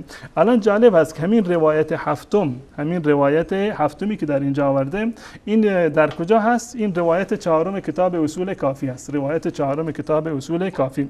اون سندی که آورده عدة من اصحابنا عن احمد بن محمد عن علی بن الحکم عن طاهر، همون سندی که در اونجا ذکر کرده بود در روایت هفتم، این روایت چهارم است. و روایت چهارم که در اینجا آقای مجلسی گفته بود که مجهول هست، آقای محسنی گفته که این روایت معتبر هست. این در صورتی هست که این لفظ التاسیه که در اینجا هست این چیکار باشه؟ این در واقع همون السابعه باشه که در اینجا به رقم 3 و 7 گفته بود 7. یک احتمال دیگه موجود داره که اینجا این هفتی که در اینجا نوشته این اشتباهی نوشته شده باشه. هر دو تا احتمال ما بررسی میکنیم. این روایت این هفتی که در اینجا گفته روایت 3 و 7 معتبر هستند، شاید این 7 نیست و 9 باشه به دلیل اینکه در اینجا گفته والتاسیة غیر واضحة دلالت. روایت نهم را در کتاب اصول در کتاب بحار الانوار بررسی میکنیم. روایت نهم کتاب بحار الانوار، روایت نهم در اینجا آورده و با سند آقای کی هست شیخ مفید آورده. همون مطلبی هست که در روایت هشتم کتاب کلینی اومده، در روایت در قضیه دفن و کفن. پس بنابراین بالفرض میگه که این روایت صحیحی باشد، یعنی روایت نهم در اینجا که میشود روایت هشتم باب اصول کافی، این هیچ دلالتی بر امامت ندارد. ولعلها وردت فی وصیت تجهیز، این برای وصیت تجهیز اومده و ظاهرا از این قرینه فهمیده میشد که اونجا منظورش این فیه تس روایت و روایت سوم و نهم چیکار هستن؟ صحیح هستن. و روایت 11 و روایت 11 که در این کتاب اصول در کتاب بحار الانوار هست، روایت 11 که در کتاب بحار الانوار هست کلینی از احمد ابن محمد عن ابن محبوب عن هشام ابن سالم عن جابر ابن یزید. این دقیقاً همون روایت هفتم هست که در کتاب اصول کافی بود. این روایت را جز روایت صحیح در اینجا ذکر نکرده که این روایت صحیح باشه. خب این یک مطلب. خب ببینیم ادامه مطالب آقای آیت الله محسنی در اینجا چه واقعا نکته جالبی رو در اینجا اشاره کرده. یک نکته خیلی جالبتر از این جناب استاد که مجلسی میاد روایت های کافی کلینی رو تصحیح و تضعیف میکنه با همون اصطلاحات عجیب و غریب خودش که این برای من خیلی جالبه. ضعیف علی المشهور میاد میگه که حسن علی الظاهر، یعنی واقعا اصطلاحات عجیب و غریبی است. یعنی تذبذب هست، خودش هم مطمئن نیست که خودش هم مطمئن نیست. خب این خود این شخص که این همه عالم بوده و اومده تصحیح و تضعیف کرده، چرا روایت های ضعیف رو در کتاب خودش آورده؟ این یک مشکل کلی هست در کتاب شیعه. تا اکنون شیعه این کار رو انجام ندادن که روایاتی رو که فقط از دیدگاهشون صحیح باشه در یک کتاب جداگانه اینو چاپ بکنن در خدمت مردم اینو پخش بکنن. آهای شیعه، آهای سنی، آهای شیعیان و نواصب و خوارج و هر کسی دیگر کسید کتابی که نزد ما معتبر هست این کتاب، هرچی در این کتاب اومده ما ملزم هستیم قبولش داریم، غیر از این رو قبول نداریم. اگر این کارو بکنن از اصل مذهب کاملا از بین میرود و اینو توجیه میکنند که آقای مجلسی میخواسته هر چی روایت شیعه هست اینا رو بیارن جمع بکنن. هدفش این نبوده که روایت صحیح رو فقط جمع بکنه، هر چی بوده اونا رو بیارن در یک کتابی در واقع جمع بکنه. به خاطر این میبینیم که این کتاب رو از این کتاب بهارالانوار مجموعه 10 کتاب هست که در واقع بالغ بر 80 و خورده کتاب هست. فکر کنم من در مقدمش خوندم که اینها رو در این کتاب جمع کنیم، شاید هم بیشتر باشه. در صورت میریم سراغ اظهارات جناب آیت الله محسنی. میگه وعلم ان قلة النص الخاص من الامام السجاد وعلم ان قلة النص الخاص من الامام السجاد على الامام الباقر غیر مستبعدة. بعید نیست که از جانب امام زین العابدین دلایلی برای امامت امام باقر چندان برای ما نقل نشده باشه.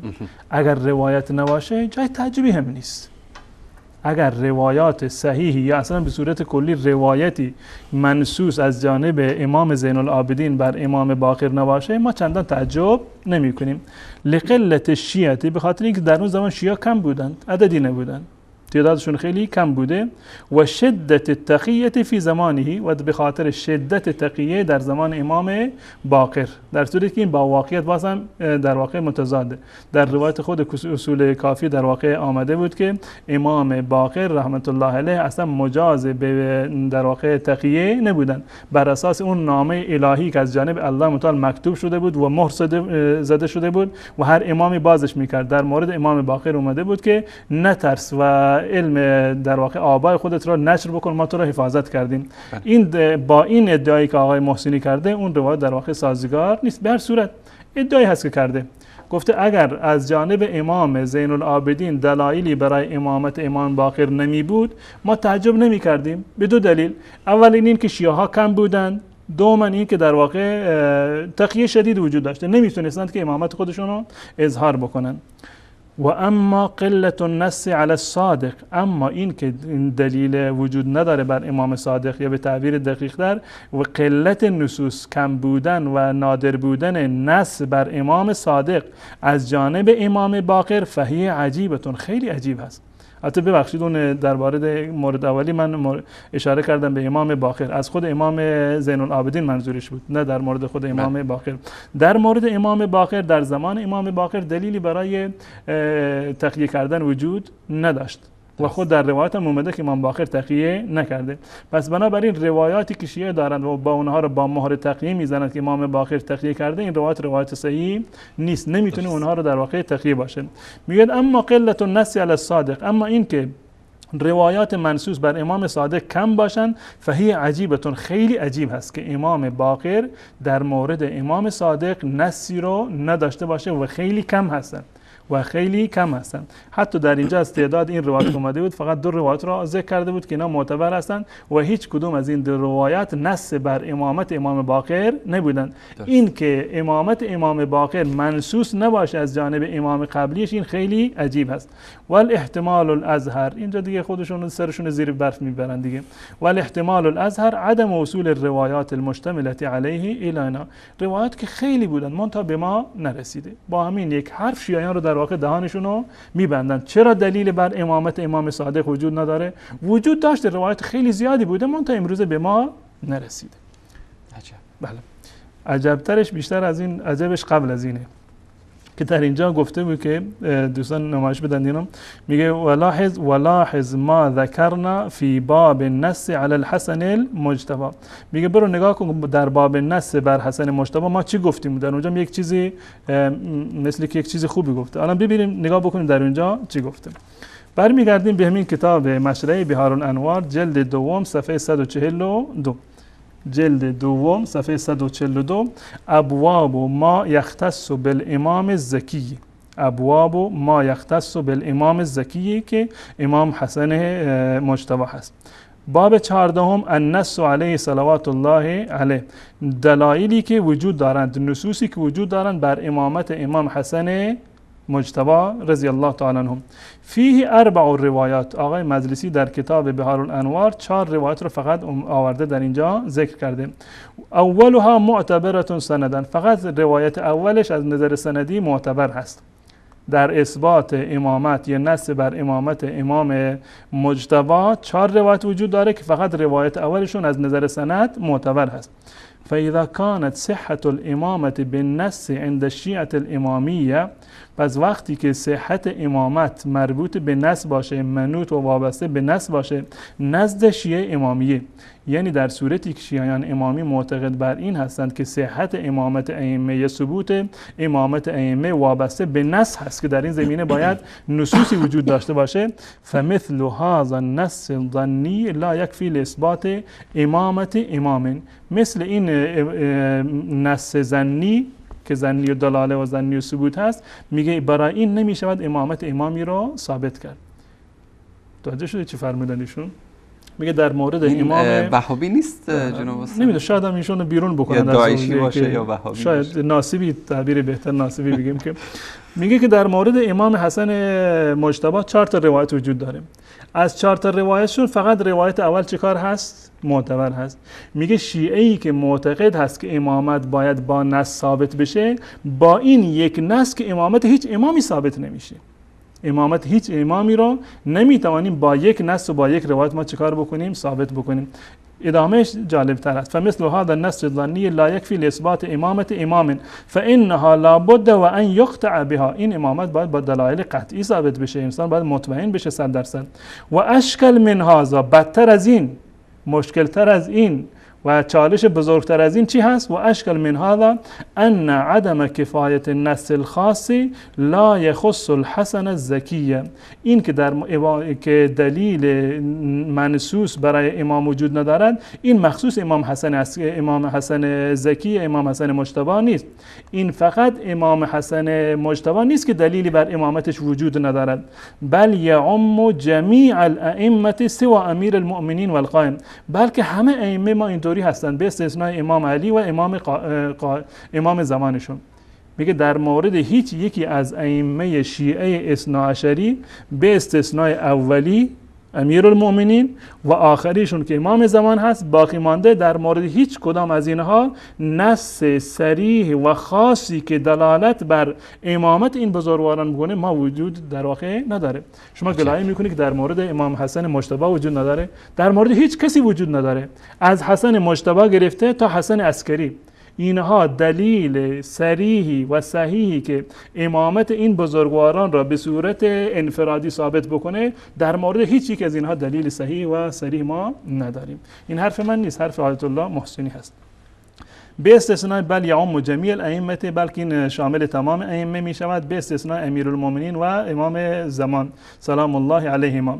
اما الاول، اما اولی یعنی امام علی، حضرت علی رضی الله تعالی عنه، فالنصوص المختلفه الصادره عن النبي صلی الله علیه و سلم من طریق الشیعه و سنت فوق التواتر، این ادعا هست.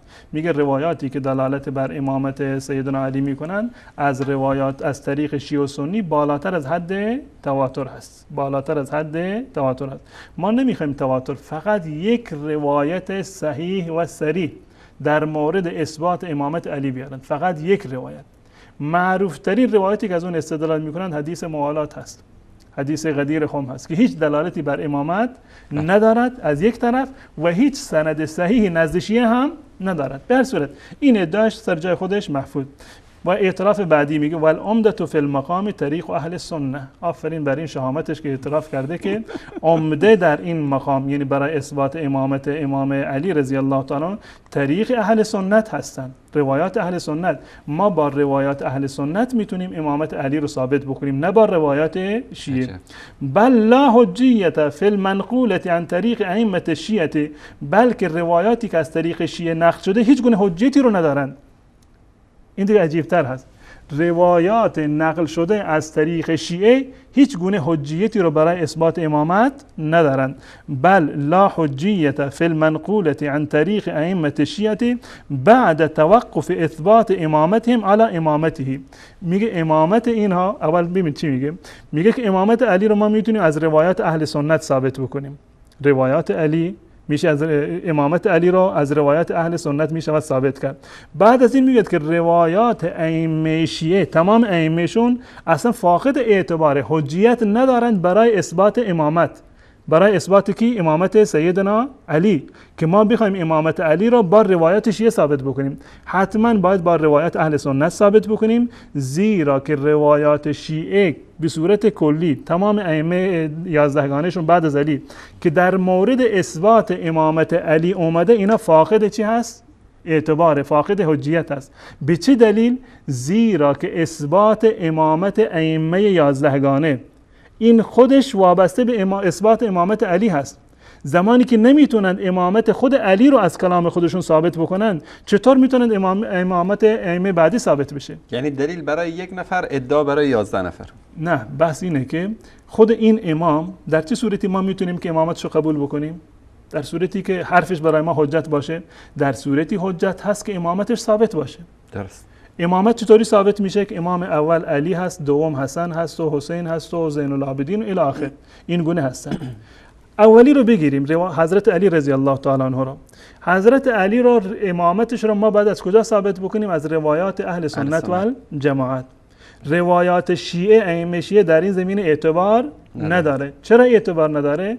زیرا که ثبوت امامت اونها بستگی به این داره، منوط بر این است که امامت خود علی ثابت بشه.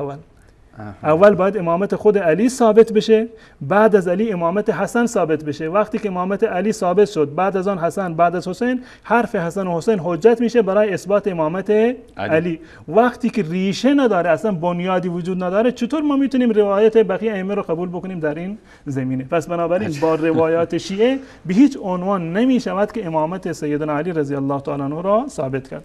من این جمله رو دوباره میخونم از این کتاب: والعمدة فی المقام طریق اهل سنه، و عمده ترین طریق و برای اثبات امامت طریق اهل سنت هست. بلکه از این گذشته لا حجیت فی المنقولة عن طریق ائمه شیعه، روایاتی که از طریق ائمه شیعه در این زمینه نقل شده حجیت ندارند بعد توقف اثبات امامتهم علی امامتی، بعد از این که اثبات امامت ائمه 11 اینها مربوط هست و منوط هست و مستلزم این هست که امامت خود علی چکار بشه؟ ثابت بشه. امامت علی که ثابت نشد، یعنی این که هیچ یکی امام بعد از اون در واقع وجود نداره. میگه و اما الاخیر، خب این اولی بود، این امام اولیشون. اما الاخیر، امام مهدی رو چکار بکنیم؟ و اما الاخیر فالروایات الصادره عن النبي صلی الله علیه وسلم بطریق اهل سنت و شیعه الصادره عن الائمه بمجموعها مفیده للقطع بامامتی. میگه روایات زیادی که از طریق اهل سنت و الجماعت و شیعه صادر شده از ائمه به صورت کلی، به مجموعه ها، به صورت کلی احادیث رو ما نگاه بکنیم، مفیدتون للقطع به امامتی. اینا چی هست؟ مفید برای قطعیت هست، یعنی به ما اطمینان میبخشد که امام مهدی وجود داشته و امام مهدی چیکار هستن؟ امام هستن عجل الله تعالی فرجه، سواء قلنا به حیاتی فعلا او مستقبلا. اینجا یک نوع تدریسی در اینجا به کار برده.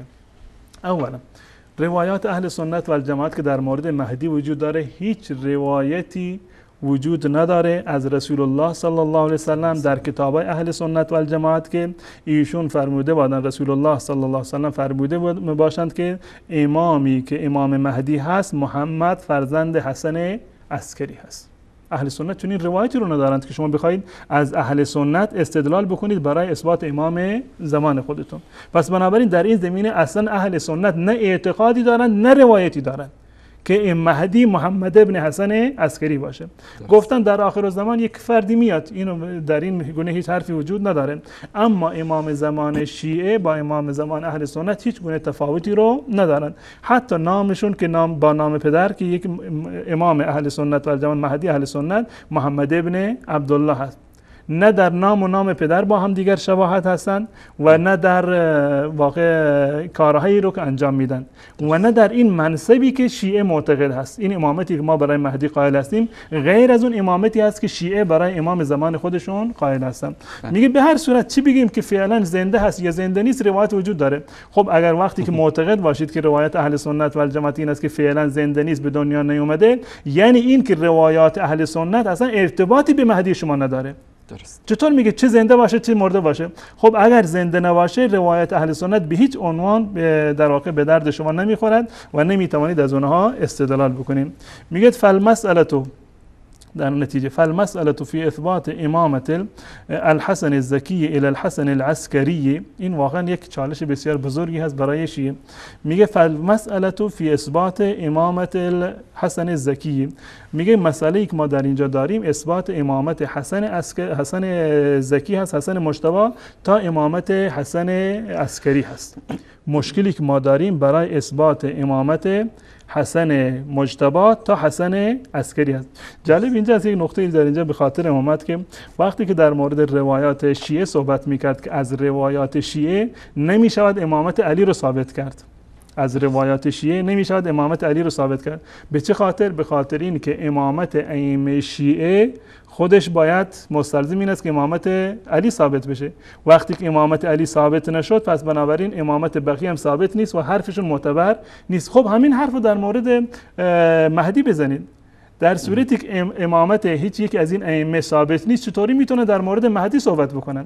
پس بنابراین باز هم حرفشون در مورد نه در مورد علی حجت هست و نه در مورد مهدی حجت هست. شاید برعکس میخوان ثابت بکنن، یعنی اول مهدی رو ثابت میکنن بعد قبل از مهدی بعد ثابت بشه. به هر صورت این چالش بسیار بزرگی است. آقای علامه بگیم آیت الله بگیم آیت الله محسنی میگه که مشکلی که ما داریم فعلا اثبات امامت حسن مجتبی هست تا حسن عسکری. اولی و آخری که اهل سنت برای ما روایتی رو دارن، میشه از طریق اهل سنت اینو چیکار کرد؟ ثابت کرد. میگه که فالمسألة فی اثبات امامت الحسن الزکی الی الحسن العسکری، مشکل ما در اثبات امامت حسن مجتبی و حسن عسکری هست. ولا اذکر عاجلا لعلماء الشیعة کلاما و بحثا و علاجا مع اهمیت الموضوع و کونه اساس المذهب. میگه با این که ما مشکل ما در اینجا هست اثبات امامت حسن مجتبی تا امامت حسن عسکری، مشکل ما در اینجا هست، اما تا الان که من این کتاب را می نویسم هیچ گونه علاجی را و هیچ گونه کلامی را و هیچ بحث و علاجی را با این که مسئله خیلی مهم هست، بستگی وابسته به اصول اصل اساس مذهب هست، من سراغ ندارم که کسی از علمای شیعه درباره این مشکل حرفی رو زده باشه. مشکل وجود داره، اما تا حالا که من این کتاب رو نوشتم من سراغ ندارم که عالم شیعه برای حل کردن و برای برطرف کردن این چالش حرفی رو زده باشم. پس بنابراین این روایات، دو روایت صحیح تبریک عرض میکنم. نمیدونم خدمت شما تبریک عرض بکنم که از شیرینی دادن در واقع معاف شدید یا خدمت بینندگان عزیز که در این باب روایت صحیح وجود داره. باز هم مباحثی در این زمینه وجود داره، تمام بحث این نیست. جزاکم الله خیر. خب جناب مولانا اگر اجازه بدید یک میان برنامه ببینیم و دوباره در خدمت شما باشیم تا ببینیم که ادامه این بحث حجیت امام جعفر صادق و اثبات امامتشون به کجا خواهد کشید. با ما همراه باشید. بعد از میان برنامه انشاءالله در خدمت شما بزرگواران خواهیم بود. آیا حدیث غدیر دلیلی بر امامت الهی امیر مومنین علی رضی الله تعالی عنه دارد؟ شیعیان معتقدند که امامت علی رضی الله تعالی عنه الهی و من عند الله بوده و برای گفته خود به حدیث غدیر خم استدلال می کنند.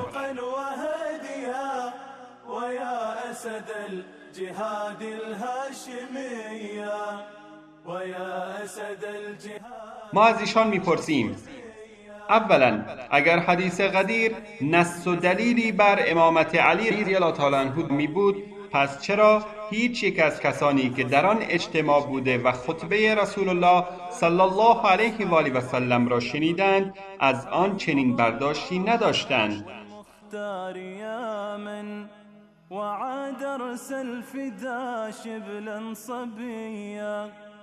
چرا خود علی رضی الله تعالی عنه و طرفداران او از بنی هاشم و غیره در سقیفه و پس از بیعت با خلیفه رسول الله صلی الله علیه و آله و سلم ابوبکر صدیق رضی الله تعالی عنه سخنی از آن به میان نیاوردند و به منسوبیت ایشان به این حدیث استناد نکردند؟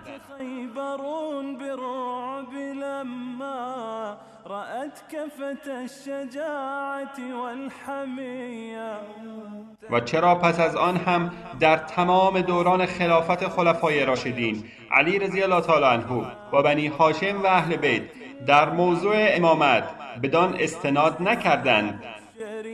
أبا التراب فلا نسب سواك محمدي أبا الحسن. تا اینکه تفرق افکنان پس از سالها بدان تمسک جسته و سبب اختلاف شدند. شدا قلبي بحبك يا علي.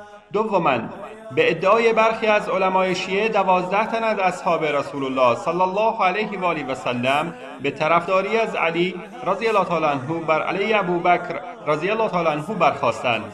اگر واقعا چنین بوده، پس چرا این افراد حدیث قدیر را سندی برای اولویت خلافت علی رضی الله تعالی عنه نگرفتند؟ أبا الحسنين أبا الحسنين.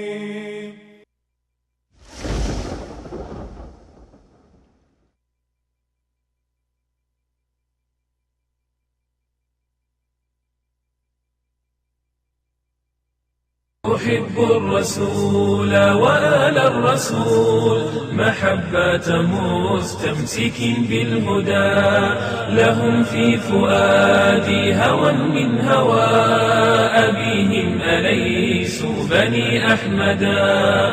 آیا امامت رکنی از ارکان دین است؟ محبة مستمسك بالهدى لهم في فؤادي هوى من هوى أبيهم أليسوا بني أحمدا. شیعیان به این معتقدند که امامت رکنی از ارکان دین است که ایمان مؤمن بدون آن صحیح نیست. أحب الرسول وآل الرسول محبة مستمسك بالهدى.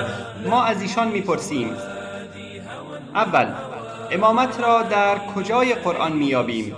آیا معقول است که امامت یک رکن اساسی از ارکان اسلام باشد و انسان بدون اعتقاد به آن کافر گردد، ولی حتی یک آیه یا جزئی از آیه دلالت بر این رکن اساسی نداشته باشد؟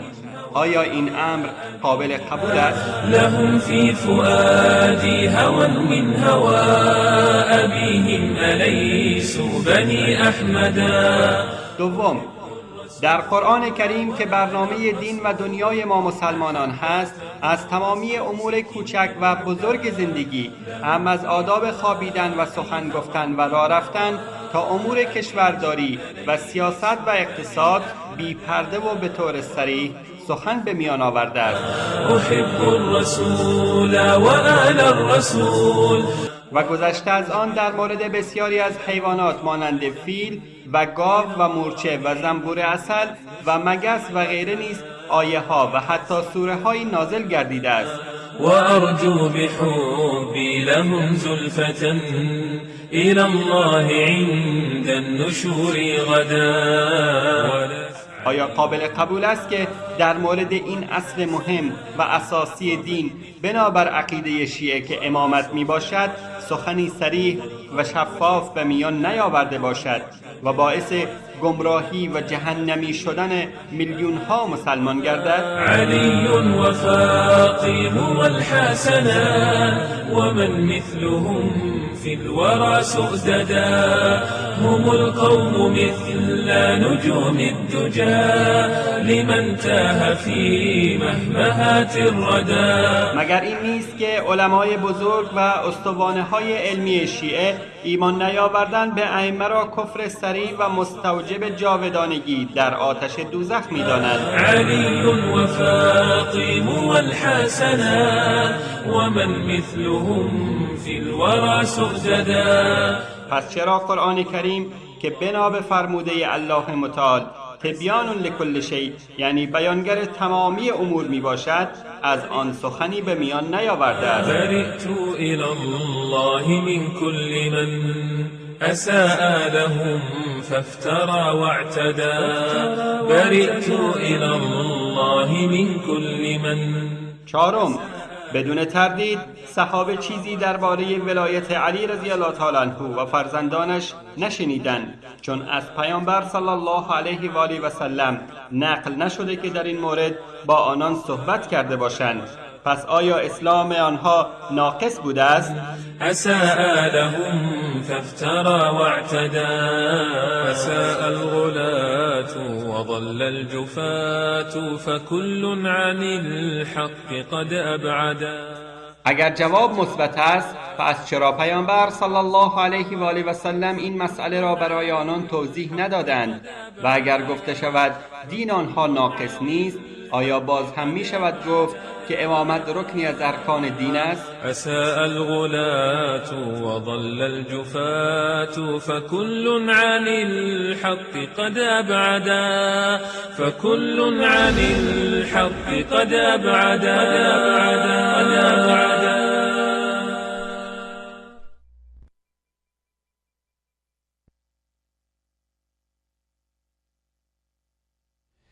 با سلامی دوباره خدمت بینندگان عزیز و گرامی. حجت بی حجت و باب اشاره و نص علی ابی عبدالله جعفر ابن محمد الصادق رضی الله تعالی عنهم اجمعین و حضرت مولانا عبدالقدوس دهقان. جناب شیخ، ما را از کیک محروم کردید با این بررسی احادیث. حالا ببینیم که ادامه بحث چگونه خواهد بود. به این نتیجه رسیدیم حالا نمیشه که یک روایت صحیح یعنی این بر اون بر پیدا بکنیم برای امامت امام جعفر صادق. من این مطالب رو یعنی خدمت شما بیننده کارگردان عرض می‌کنم. عزیزمون میگه که اگر شکلاتی گیرشون بیاد. خب این شکلات و این کیک باید از کسی دیگر بگیریم وقتی که شما نمیدید و نمیدونم مسکین. به هر صورت و همین که حقیقت برای شیعیان واضح بشه و برای تمام مسلمانان واقعیت آشکار بشه، این برای ما بزرگترین شیرینی هست. ما گذشتیم از شیرینی و حق خودمون. همین که مردم به حق و حقیقت آشنا بشوند، این بزرگترین هدف ما و بزرگترین شیرینی و هدیه به ما هست. خب در این کتاب بنابر شناخت آقای مجلسی فقط روایت دوم و روایت هفتم صحیح بودن و روایت هفتم را آقای آیت الله محسنی گفته بود که این روایت غیر معتبر هست و روایت دوم را که معتبر شمرده بود گفت این هیچ گونه منسوسیتی بر امامت ندارد، هیچ گونه دلیلی بر منسوسیت امام جعفر صادق به عنوان امام از جانب الله متعال و امام در واقع که منصب الهی داشته باشد چون چیزی وجود ندارد. نقطه جالبی که در اینجا وجود دارد، راویان هر دو تا این روایت راویان مشترکی دارند، من جمله هشام ابن سالم هست. همین دو روایتی که صحیح هستن. دوستان این نمایش بدن تا اینکه خود این مطلب رو و این راویان شما خدمت بینندگان عزیز من نشون بدم. روایت دوم که در اینجا هست، محمد ابن یحیی از احمد ابن محمد از ابن ابی عمر این روایت کردند از هشام ابن سالم. روایت دوم از هشام ابن سالم هست و هشام ابن سالم از ابی عبدالله این روایت رو نقل کرده. روایت دوم هست در اینجا، روایت دوم و این راویش این فرد هست، هشام ابن سالم. این هشام ابن سالم رو در ذهن خودتون داشته باشید. این روایت دوم هست و روایت هفتمی که آقای مجلسی گفته بود که صحیح هست این روایت هست. باز همون محمد ابن یحیی، روایت اول هم محمد ابن یحیی بود، با هم مشترک هستند. احمد ابن محمد باز هم با هم دیگر مشترک هستند، در هر دو تا روایت بود. ابن محبوب فرق میکنه، در روایت اول ابن ابی عمر بود و در این روایت ابن محبوب هست و بعد از آن همین هشام ابن سالم هست. هشام ابن سالم هست و یک راوی اضافه داره که اونم جابر ابن یزید جوفی هست. اونم که حالش معلومه دیگه، مشخص میشه اونم انشالله، جابر ابن یزید جوفی. الان آقای مجلسی اومده و این دو روایت رو گفته که این دو روایت در واقع صحیح هستن. یک معضل بسیار بزرگی که وجود داره در مذهب شیعه، من همیشه برای این نکته رو عرض کردم که امامت ائمه اثنا عشر شیعه یک طرف و مسئله تحریف قرآن یک طرف دیگر. این دو مسئله با هم دیگر لازم و ملزوم هستند. یعنی این که تا زمانی که یک انسانی معتقد به تحریف قرآن نباشد، محال هست که معتقد به امامت ائمه اثنا عشری باشد. یعنی از نظر عملی و علمی چنین چیزی ممکن نیست. ما در برنامه سحر و جادو مطلبی رو من عرض کردم که محال هست یک انسانی که مؤمن باشه و در واقع به حد کفر نرسیده باشه بتواند سحر و جادوی رو انجام بدهد. خود این ساحر بودن به معنی کافر بودن هست. در این زمینه هم این گونه هست. محال هست که یک انسانی معتقد به تحریف قرآن نباشد و به امامت ائمه اثنا عشره ایمان داشته باشد. و از نظر علمی و اصولی محال هست یک انسانی معتقد به امامت ائمه اثنا عشر باشد اما تحریف قرآن را قبول نکند. پس بنابراین شیعه از دو راه یکی رو باید انتخاب بکنن. یکی از این دو راه باید انتخاب بکنن. یا این که تحریف قرآن را باید رد بکنند که ما ایمانی به تحریف قرآن نداریم، لازمش این است که امامت ائمه اثنا عشر رو هم رد بکنند. چرا؟ عرض میکنم. پس بنابراین کسی که امامت ائمه اثنا عشر رو رد بکنه از نظر مذهب شیعه حکمش چی هست؟ کافر میشه. خب یا این که تحریف رو قبول نکنند که در نتیجه باید امامت رو قبول نکنند، اگر امامت رو قبول نکنند چیکار میشه؟ کافر میشن. یا این که برای اثبات امامت قبول کردن امامت ائمه اثنا عشر باید چیکار بکنند؟ تحریف قرآن رو قبول بکنند. نتیجه چی میشود؟ بازم کافر. یعنی چه تحریف قرآن را قبول بکنند هم کافر میشوند، اگر قبولش نکنند به این معنی هست که امامت ائمه اثنا عشر را قبول نکردند، بازم از دیدگاه شیعه کافر میشن. پس بنابراین شیعه هیچ راه دیگری رو ندارن اگر که میخوان مسلمان باشند جز این که اهل سنت و الجماعت باشند. علتش چی هست؟ علتش اینه که تمام روایاتی که برای اثبات ائمه اثنا عشر هست، من میگم تمام به خاطر تقلیب، اگر تعداد اندک از این روایات به اصطلاح غیر صریح و غیر واضح باشه اون مورد استناد نمیتونه قرار بگیره.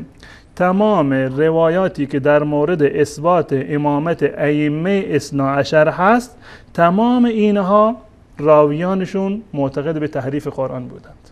عجب. بله. به تعبیر دیگر همان کسانی که صدها و چه بسا هزاران روایت نقل کردند برای اثبات تحریف شدن قرآن که این قرآن اصلی نیست، همین افراد اومدند و روایاتی را برای اثبات امامت ائمه اثنا عشر نقل کردند. هم روایات برای اثبات تحریف قرآن دارند و خیلی بیشتر از روایاتی که برای اثبات امامت دارند و هر دو سند و هر دو طریق و هر دو تا از این دو راویان دقیقاً یک چیزی هستند. به طور مثال به عنوان نمونه خود همین هشام ابن سالم راوی همین دو روایت، هر دو تا روایت هستند. در مورد کی هست؟ در مورد اثبات امامت امام جعفر صادق. و در این باب غیر از این دو روایت بنابر قول مجلسی روایت دیگری وجود نداره که صحیح باشند. در هر دو تا این روایات صحیح راویشون هشام ابن سالم هست. این هشام ابن سالم روایات متعدد و فراوانی رو دارن برای اثبات تحریف شدن قرآن که این قرآن حقیقی نیست. و یکی از معروف ترین روایتش همون روایت قرآن 17,000 آیه هست که علی ابن حکم از هشام ابن سالم نقل کرده و این هم از امام معصوم نقل کرده که قرآنی که الله متعال نازل کرده بود 17,000 آیه بود. و این روایت در کتاب اصول کافی هست. کتاب اصول کافی جلد دوم این کتاب هست و دوستان اینو نمایش بدن. این همین مطلب را در این صفحه در جلد دوم کتاب اصول کافی، جلد دوم اصول کافی هست، صفحه 634 دوستانی میخوان که یادداشت بکنن کتاب فضل قرآن و روایت 28 روایت 28 راویش کی هست؟ علی ابن حکم عن هشام ابن سالم، همین فردی که در هر دو تا این روایت وجود داره. ان ابی عبدالله از امام جعفر صادق نقل قال ان القرآن الذي جاء به جبرائيل علیه السلام الى محمد صلی الله علیه و آله 17,000 آیه. قرآنی که جبرائیل بر محمد آورد 17,000 آیه بود. این یکی از روایات هست. روایات عرض کردم متعددی از خود همین آقای هشام بن سالم مبنی بر تحریف قرآن وجود داره. خب این روایت رو ما در اینجا ذکر کردیم. بله جناب استاد اگر اجازه بدید من ترجمه فارسیش هم نشون بدم دوستان عزیزی که میخوان ببینن. این کتاب اصول کافی با ترجمه فارسی روایت 118 که اینجا مجلسی هم گفته که این روایت صحیح هست. این روایت اصول کافی صفحه 478 آخرین روایت در باب فضل قرآن ان قرآن الذي جاء به جبرائیل علیه السلام الی محمد صلی الله علیه و سلم 17,000 آیه. ترجمه فارسی راستی قرآنی که جبرئیل برای محمد صلی الله علیه و سلم آورده است 17,000 آیه بوده است. خب همین روایت رو در کتاب مرآت العقول جلد 12 باب النوادر هست و صفحه 525 هست این مطلب. من از کتاب پرینت گرفتم، کتاب مرآت العقول هست و در شرح همین روایت که روایت 28 بود، علی بن حکم از هشام بن سالم از ابی عبدالله قال ان القرآن الذي جاء به جبرئیل الى محمد صلی الله علیه وسلم 17,000 آیه. در اینجا من میخوام دو تا اعتراف از بزرگان شیعه در این زمینه من نقل بکنم. این که من عرض کردم که شیعه از دو راه یکی رو باید قبول بکنند، یا معتقد به تحریف قرآن باشند که بازم کافر میشوند، یا این که معتقد به تحریف قرآن نباشند که به معنی معتقد نبودن به امامت هست، بازم چیکار میشوند؟ از دیدگاه شیعه کافر میشوند و تنها راهشون این است که برگردند به مذهب اهل سنت و الجماعت اگر میخواند که مسلمان بمونند. دو تا اعتراف رو در این زمینه من خدمت بینندگان عزیز از خود علمای برجسته شیعه در اینجا نقل میکنم. اولین اعتراف از خود آقای مجلسی هست. ببینیم مجلسی در این زمینه چی میگه. الحدیث الثامن والعشرون موثق، این روایت موثقی هست و فی بعض النسخ عن هشام بن سالم، و در برخی از نسخ ها در هشام بن سالم اومده موضع هارون بن سالم، در برخی از روایات هارون بن مسلم هست و در برخی روایات هشام بن سالم اومده که اگر هشام بن سالم باشه که در واقع حدیث صحیح است. فالخبر صحیح، پس بنابراین این روایت صحیح است. الان مطلب من میخوام عرض بکنم در اینجا، من نمیخوام در مورد تحریف قرآن صحبت بکنم. در مورد تحریف قرآن حر عاملی، نعمت الله جزایری، یوسف بهرانی، عدنان بهرانی و همچنین خود شیخ مفید و صالح مازندرانی و ابوالحسن عاملی و خود مجلسی و خیلی ها دیگه ادعای تواتر کردند. نه این که معتقد باشند که قرآن تحریفه، ادعا کردند که تحریف بودن قرآن نزد شیعه متواتر هست، حرفی روش نیست.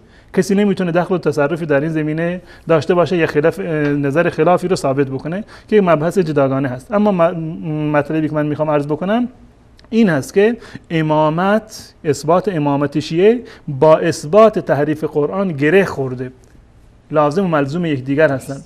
یا معتقد به امامت نباشید یا این که معتقد به در واقع اگر میخواهید که معتقد به تحریف قرآن نباشید امامت رو هم نمیتونید ثابت بکنید. اگر میخواهید که شیعه اثناعشری باشید پس باید اجباراً معتقد به تحریف قرآن باشید. علامه مجلسی میگه که ولا یخفى ان هذا الخبر، همه میدونند که این خبر بر کسی پوشیده نیست که این خبر و کثیر من الاخبار الصحیحه و بسیاری دیگر از اخبار صحیحه، این روایت و بسیاری دیگر از روایات صحیح صریحة فی نقص القرآن و تغییره، صراحت دارند در مورد کم شدن قرآن و تغییر قرآن، که از اون چیزهایی رو کم کردند و تغییر یافته قرآن.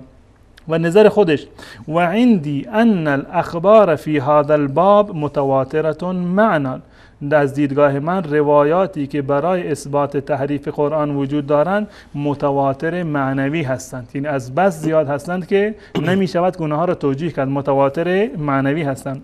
و طرح جمیعها یوجب رفع الاعتماد عن الاخبار رأسا، اگر قرار باشه اخبار و روایاتی رو که تحریف رو ثابت می کنند اگر اینها رو ما کنار بگذاریم معنیش این است که از تمام روایاتمون به صورت کلی رفع اعتماد کردیم.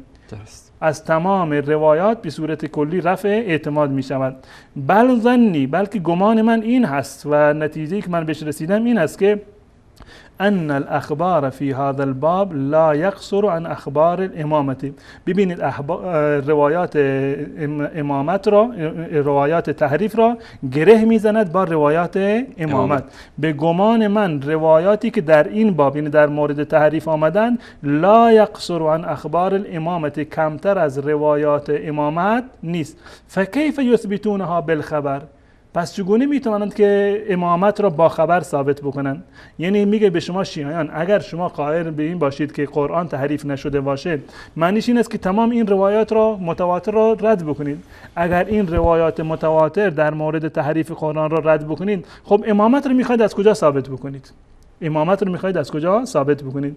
چرا به هم دیگه گره خوردن؟ زیرا که تمام افرادی که تحریف قرآن را ثابت کردند، روایت کردند، دقیقاً همین افرادی هستند که امامت منصوصه ائمه اثنا عشر را روایت کردند. اگر راست گفتند خب هر دو جا راست گفتند، اگر دروغ گفتند خب هر دو جا دروغ گفتند. این گونه نمیشه که یکی رو شما قبول بکنید یکی رو بگید نه اینجا راست گفتن اینجا دروغ گفتن، زیرا که هر دو مورد روایت معتبر هست. روایات تحریف قرآن در حد روایات اثبات امامت ائمه اثنا عشر است. میگوید که و بل ظنی ان الاخبار فی هذا الباب لا یقصر عن اخبار الامامه، روایات تحریف کمتر از روایات امامت نیست. فکیف یثبتونها بالخبر، چگونه میتونن اینو با خبر ثابت بکنن؟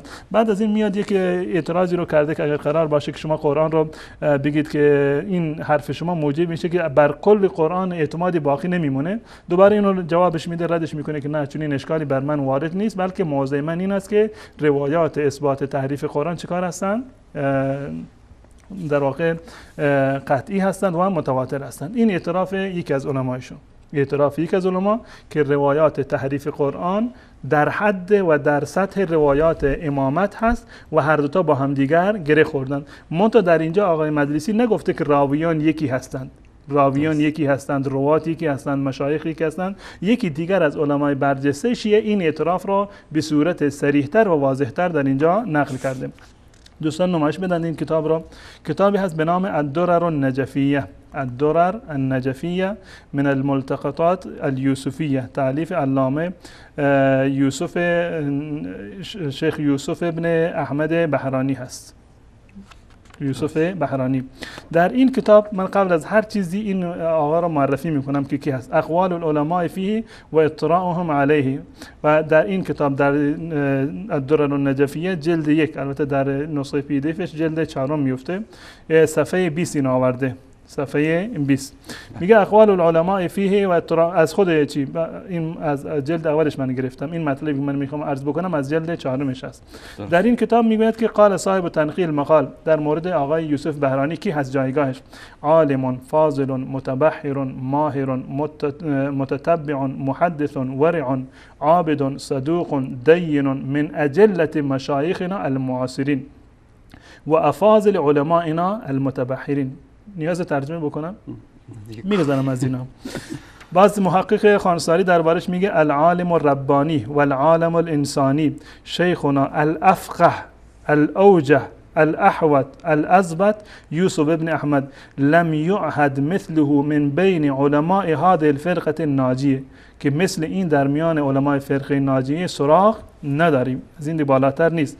در چه مورد؟ فی التخلق باکثر المکارم الزاهیه من سلامت الجنبه و استقامت الدربه و جوده السلیقه و متانه الطریقه و رعایه الاخلاص فی العلم والعمل و التحلی بصفات طبقاتنا الاول.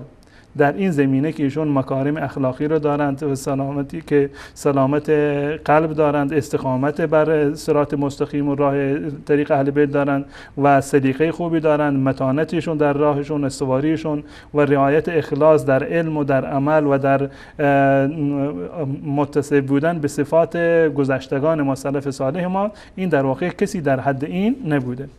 شاگردش محدث نیسابوری میگوید که کان فقیها محدثا ورعا، فقیه محدث و ورع بود. 20 دقیقه مونده به پایان برنامه، مثل همیشه حق بینندگان. در انوار البدیع ادیم النظیر و المثیل العلامه المنصف الربانی الی آخر. این صفحه و صفحه بعدش این کاملا توضیح داده که این کی هستن. شیخ عبدالحسین امینی میگه که فقیه الطائفه و محدثها الکبیر، محدث کبیر شیخ طائفه، من افاضل علمائنا المتأخرین، جید الذهن معتدل السلیقه بارع فی الفقه و الحدیث، و در فقه و حدیث ید طولایی داره. به هر صورت برمیگردیم در اینجا من به خاطر اینکه مطلب رو به صورت کامل نشان داده باشم از اصل مطلب آوردم. اصل مطلبش در جلد 4 کتاب هست، در صفحه 65 هست، الدره نجفیه شماره 69. فی الاختلاف فی تحریف القرآن، که اختلافی در مورد تحریف قرآن است. میگه اختلاف ما، اصحاب ما اختلاف دارند، از بعضی از اونها مانند مرتضی و مانند صدوق خلاف این نقل شده که اینا گفتند که قرآن تحریف شده نیست و بعدا اینو رد میکند که دوباره این مطلب رو، به خاطر این چون بحث من تحریف قرآن نیست این نمیاره، اما به خاطر اینکه این مطلب در ذهن بینندگان باشه که اصل مطلب چی بوده.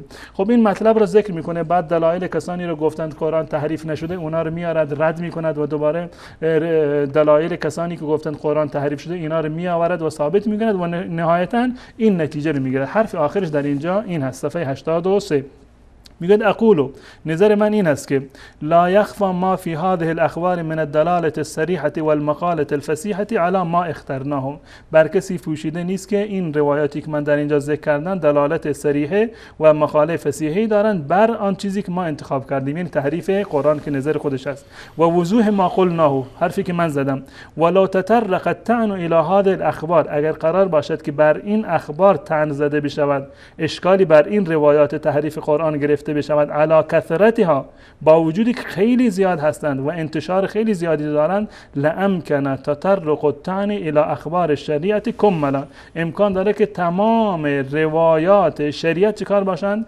مورد طعن و اشکال وارد بشن، کما لا یخفى، زیرا بر کسی پوشیده نیست. اگر قرار باشه که روایات تحریف قرآن رو شما بهش خدشه وارد بکنید، لازمش این است که تمام اخبار و روایات تمام شریعت زیر سوال بره.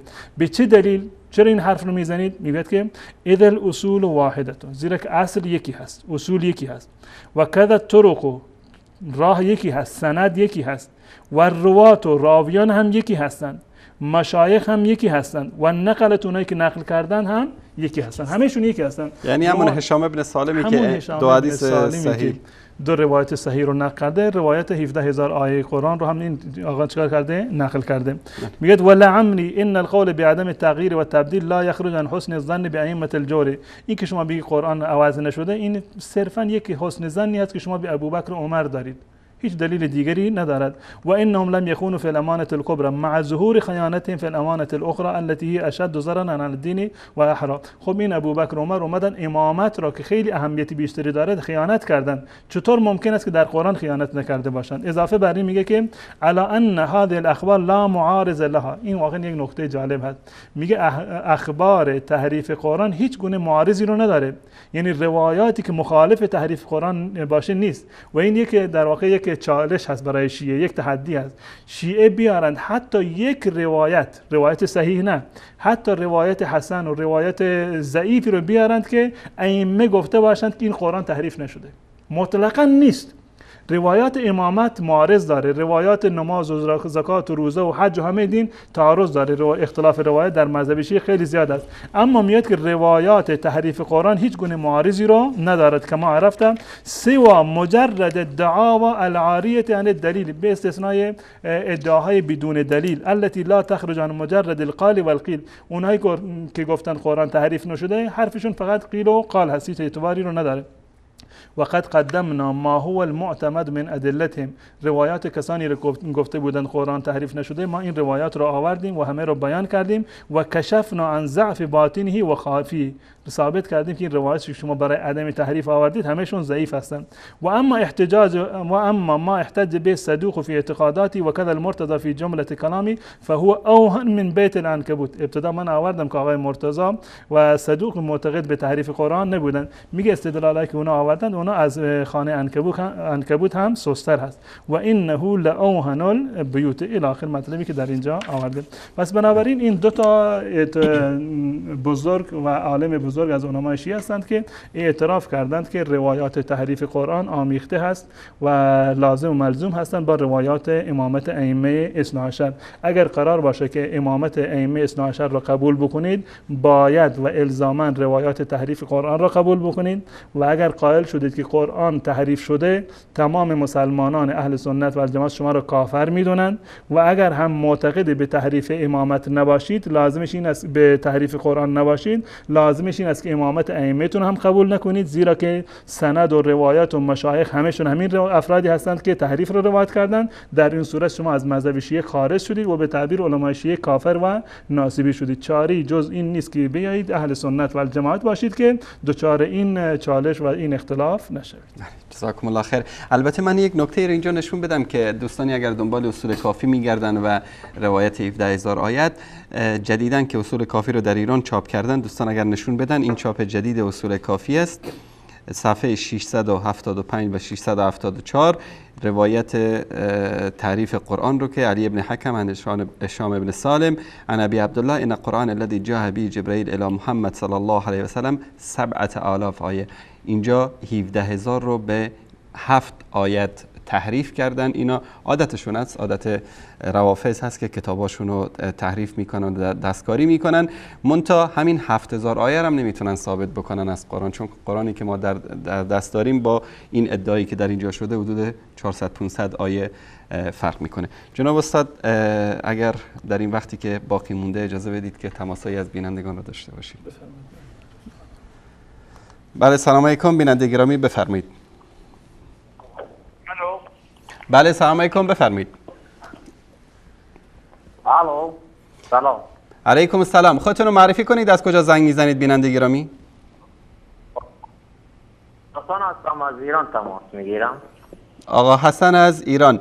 آقا حسن گرامی، یک روایت صحیح از امام حسن تا امام حسن عسکری، از حسن مجتبی تا حسن عسکری در اثبات امامت این بزرگواران طبق اعتقاد دین شیعه بیارید.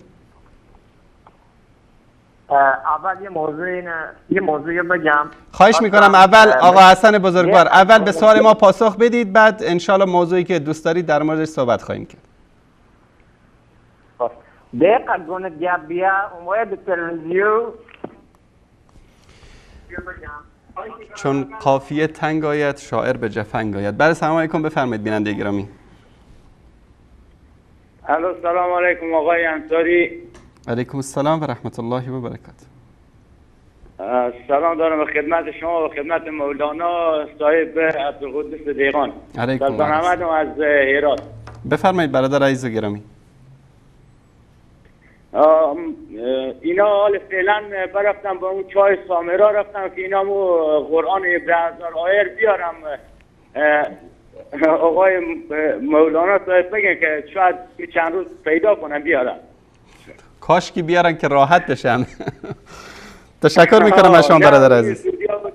زنده باشید. تشکر. سلامت باشید. خدا نگهدارتون. بله سلام علیکم، بفرمایید. سلام علیکم، خسته نباشید. سلامت باشید. خودتون رو معرفی بفرمایید، از کجا زنگ میزنید؟ از کرمانشاه زنگ میزنم، سعید هستم. آقا سعید بزرگوار، یک روایت صحیح از کتب شیعه در اثبات امامت حسن مجتبی تا امام حسن عسکری اگر که به یاد دارید بفرمایید. جناب آقای انصاری اجازه میدید بنده از قرآن اصل امامت رو و ادامه این اصل بعد از پیامبر گرامی اسلام ثابت کنم؟ برادر عزیز و بزرگوار، شما یعنی از کتاب‌های خودتون یک روایت صحیح بیارید، بعدا من اجازه میدم که شما 10 آیه قرآن بیارید و بهش استناد بکنید، یا اینکه اعتراف بکنید که روایت صحیح نداره کتاباتون. اول اجازه بدید من بیارم، بعد اون اعتراف انجام میدم. بفرمایید. یک روایت صحیح. بله. آقای شیخ صدوق در کتاب امالی با سند صحیح نقل کردند. سندشو بخونید. بله. حدثنا ابي رضی الله عنه قال حدثنا سید ابن عبدالله قال حدثنا احمد ابن عیسی عن حسین ابن سعید عن حماد ابن عیسی عن ابراهیم ابن عمر یمانی عن ابی طفیل عن ابی جعفر ابن محمد ابن علی الباقر علیهم السلام عن آبائه علیهم السلام. قال رسول الله صلی الله علیه و آله للامیر المؤمنین علی علیه السلام اکتب ما املی علیک قال یا نبی الله اتخاف علی النسیان. ادامش بدم یا اینکه نه بخونید کجاش گفته که امامت 12 امام در اینجا ذکر شده؟ امامت حسن مجتبی تا حسن عسکری. بفرمایید. فقال لست اخاف علیک النسیان وقد دعوتو. ترجمه کنید برادر بزرگوار، همین که دارید میخونید ترجمه بکنید. رسول خدا صلی الله علیه و آله به امیر المؤمنین فرمود آنچه برایت گویم بنویس. عرض کرد یا رسول الله میترسی فراموش کنم؟ فرمود از فراموشی بر تو ترسی ندارم، چون از خدا خواستم که تو را حافظه دهد و فراموشت نکند، ولی برای همکاران خود بنویس. امیر مؤمنان علی علیه السلام گفت عرض کردم همکارانم چه کسانی هستند؟ فرمود امامان از فرزندانت که امتم به یمن وجود آنان از باران بنوشند و دعایشان مستجاب شود و به وسیله آنها خدا بلا را از امتم دور کند و وسیله آنها رحمت از آسمان نازل می شود. بله. و این اول آنهاست. با دست خود به حسن اشاره کرد، سپس به امام حسین علیه السلام اشاره کرد و فرمود امامان از فرزندان اویند. این روایت اول. خب الان این روایت رو بررسی سندی بکنید که شما در رجال کشی در کتبی که نکته که در اینجا آقای محسنی گفته بود، روایاتی که از ائمه شیعه ثابت شدن اونا معتبر نیست، زیرا که اینا در مورد ابتدا باید امامت علی ثابت بشه و بعد از این امامت بقیه ائمه ثابت بشه و بعد از این حرفشون معتبره. امام ابو عبدالله تا زمانی که نتونه امامت علی رو ثابت بکنه، حرف خودش بنابر قول آقای محسنی حجت نیست. بله. پس اگر استاد اجازه بدن من امامت امیرالمؤمنین علی ابن ابی طالب رو ثابت کنم. از روایاتتون ثابت کنید، بفرمایید. از قرآن، ابتدا از قرآن استناد میکنم اصل امامت رو، بعد امامت علی ابن ابی طالب علیه السلام. از قرآن ثابت کنید. بسم الله. اینم قرآن. اصل امامت آیه 124 سوره بقره و اذ ابتلی ابراهیم ربه به کلمات فاتمهن تا آخر آیه. خب این آیه ثابت میکنه که امامت اصلی است جدای از نبوت و بالاتر از مقام نبوت و جعل اون فقط به دست خداست ولا غیر. خب در این آیه که امامت ابراهیم ثابت شد، شما خواستید امامت حضرت علی رو ثابت بکنید. نه، من اول گفتم خدمت شما اصل امامت از قرآن، چون الان شما یک تیزری پخش کردید که اصلا امامت در قرآن نیست. الان این اصل امامته. بعد میریم سراغ امامت امیرالمؤمنین. کجاش اصل امامت برادر گرامی؟ کجاش حضرت ابراهیم پیامبر بزرگوار الهی بود و حضرت ابراهیم از پروردگارش میخواد که ایشون رو امام قرار بده. برای کی؟ برای مردم. امام در توحید، امام در یکتاپرستی. امروز هزاران پیامبر از نسل ابراهیم علیه السلام بودن. دعوت توحید و بنای کعبه مکرمه که حضرت ابراهیم و فرزندشون اسماعیل بنا نهادند، امروز مردم برای حج مسلمان ها میرن به مکه مکرمه، پس اقتدا میکنن به امام انبیا ابراهیم علیه السلام. این امامت هیچ ربطی به امامت حضرت علی و ائمه بعد از ایشون نداره. چطور شما اینو با اون ربط میدید؟ ما ابتدا خواستیم اصل امامت رو از قرآن ثابت نیست. این اصل امامتی که این اصل امامتی که شما بهش اعتقاد دارین نیست. شما اعتقاد دارید که 12 امام هست. عزیزم برادر بزرگوار، آیا امامت 12 تاست؟ 12 تا امام هستند یا 13 تا؟ آقای انصاری اگر اجازه بدید سوال منو جواب بدید، من به شما اجازه میدم. سوال منو جواب بدید. ان عدت الشهور عزیزم، ان عدت الشهور عند الله 12 شهرا. به این آیه استدلال میکنید که 12 ماه هست و 12 امام. شما 12 امام اعتقاد دارید یا 13 امام؟ اینو به من بگید. من به شما حق میدم، من دارم اصل امامت رو ثابت میکنم، شما گیر کردید دیگه. عزیزم من ادامه ببین آقای محترم عزیزم شما شیعه 12 امامی هستید.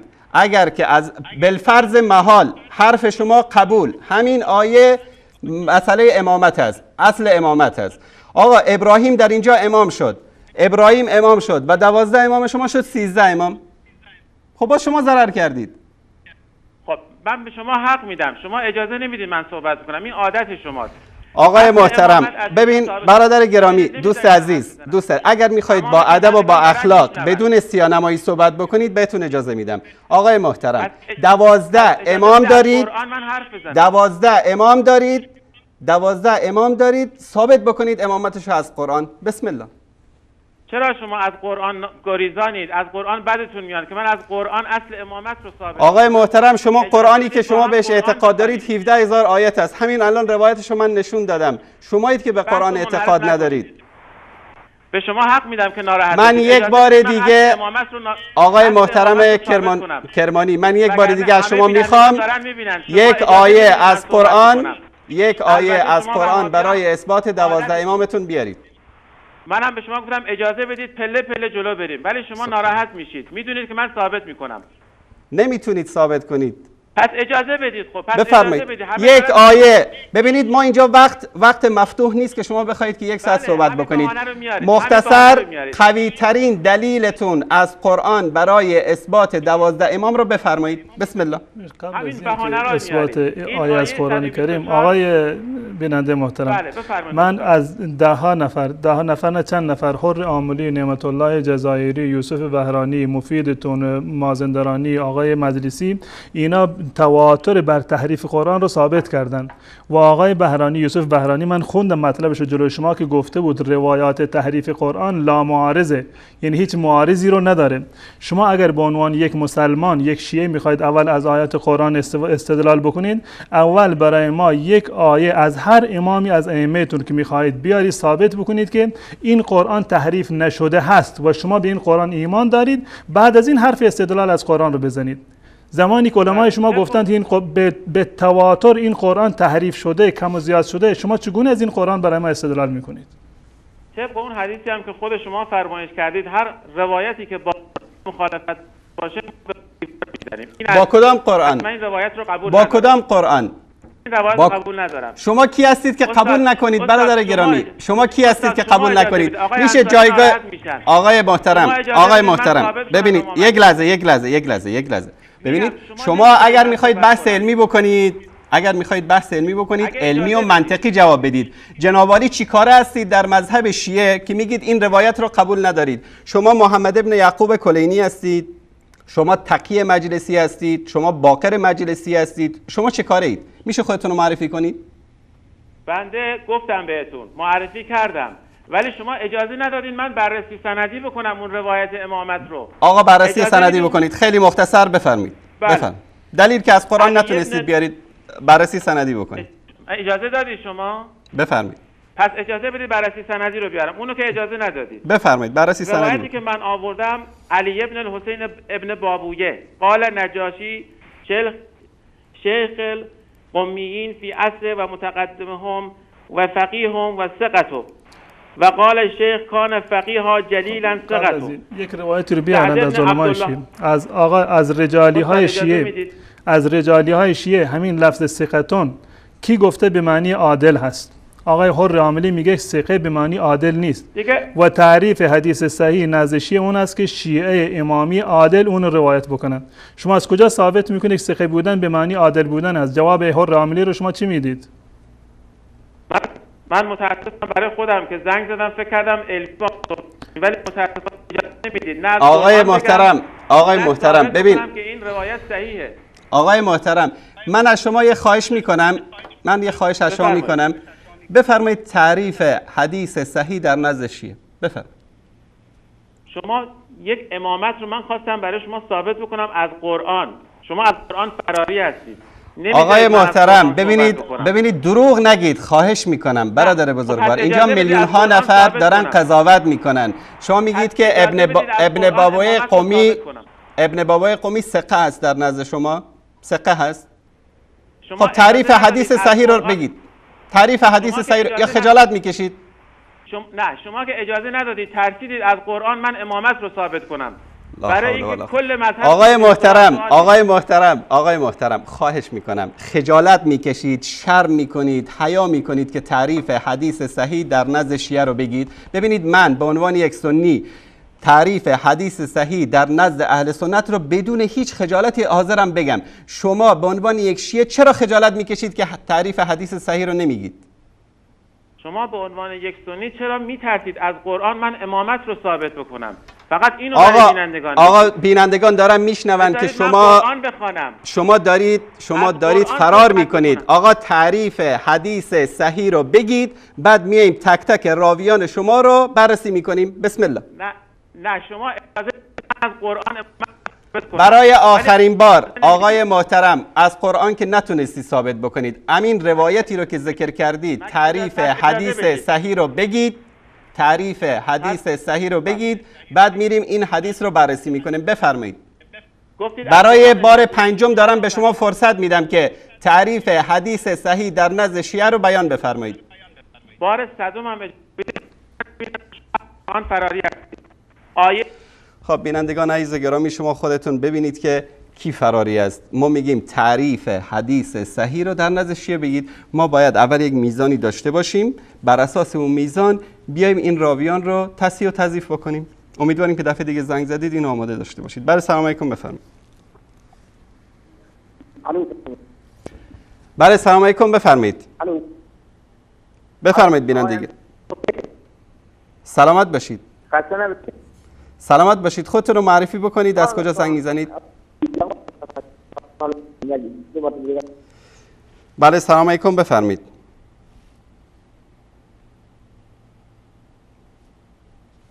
بیننده گرامی. بله سلام علیکم، بفرمایید. سلام علیکم. علیکم السلام و رحمت الله. بفرمایید بیننده گرامی. حالتون چطوره؟ سلامت باشید.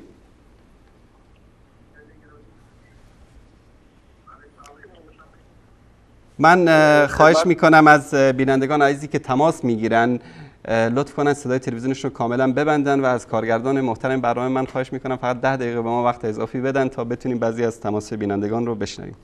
بله سلام علیکم، بفرمایید. سلام علیکم و رحمت الله. علیکم السلام و رحمت الله و برکاته. حالتون خوبه ان شاء الله؟ سلامت باشید بیننده گرامی. لطفا خودتون رو معرفی کنید، از کجا زنگ میزنید؟ من از مشهد مقدس. از مشهد. آقای محمد آبادی هستم. آقای محمدی. برادر گرامی، یک روایت صحیح از کتب شیعه در اثبات امامت حسن مجتبی تا امام حسن عسکری، بفرمایید.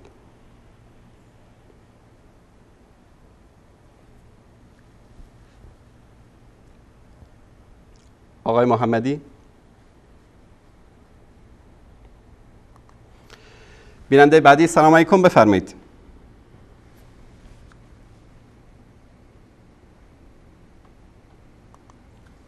بله سلام علیکم، بفرمایید.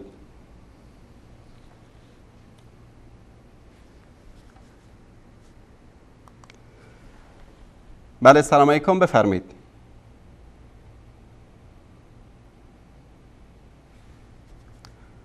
خب مثل این که شاگردان امام زمان مشغول هستند. بفرمایید استاد، در مورد اینکه چرا ایشون فرار میکردن از تعریف حدیث صحیح در نزد شیعه. اولا در مورد قرآن کریم، اگر امامت در قرآن کریم بود این همه بحث و جار و جنجال به وجود نمی آمد. درست. در مورد نبوت رسول الله صلی الله علیه و سلم هیچ کسی اختلاف نداره. در مورد نماز، در مورد روزه، زکات، حج، حتی در مورد حکم حیض و عادت ماهیانه زنان هیچ اختلافی بین شیعه و سنی وجود نداره. درست. زیرا که در قرآن هست. موارد احکام جزئی و فقهی در قرآن هستند. اگر قرار بود که امامت در قرآن می بود، خب یک آیه کافی بود. مشخص میگفت امام اول علی، دوم حسن و سوم فلان و فلان تا آخر تا میرفت امام دوازم. حرفی در این زمینه نبود. اما این که هر جا در قرآن کلمه امام اومده، ها دیدی امام وجود داره، در قرآن گفته امام. هر جا کلمه اثنا عشر باشه، اثنا عشر شهر باشن، دیدید 12 کلمه 12 در قرآن اومده، یعنی 12 امام شیعه باشن. این استدلال عاقلانه در واقع نیست.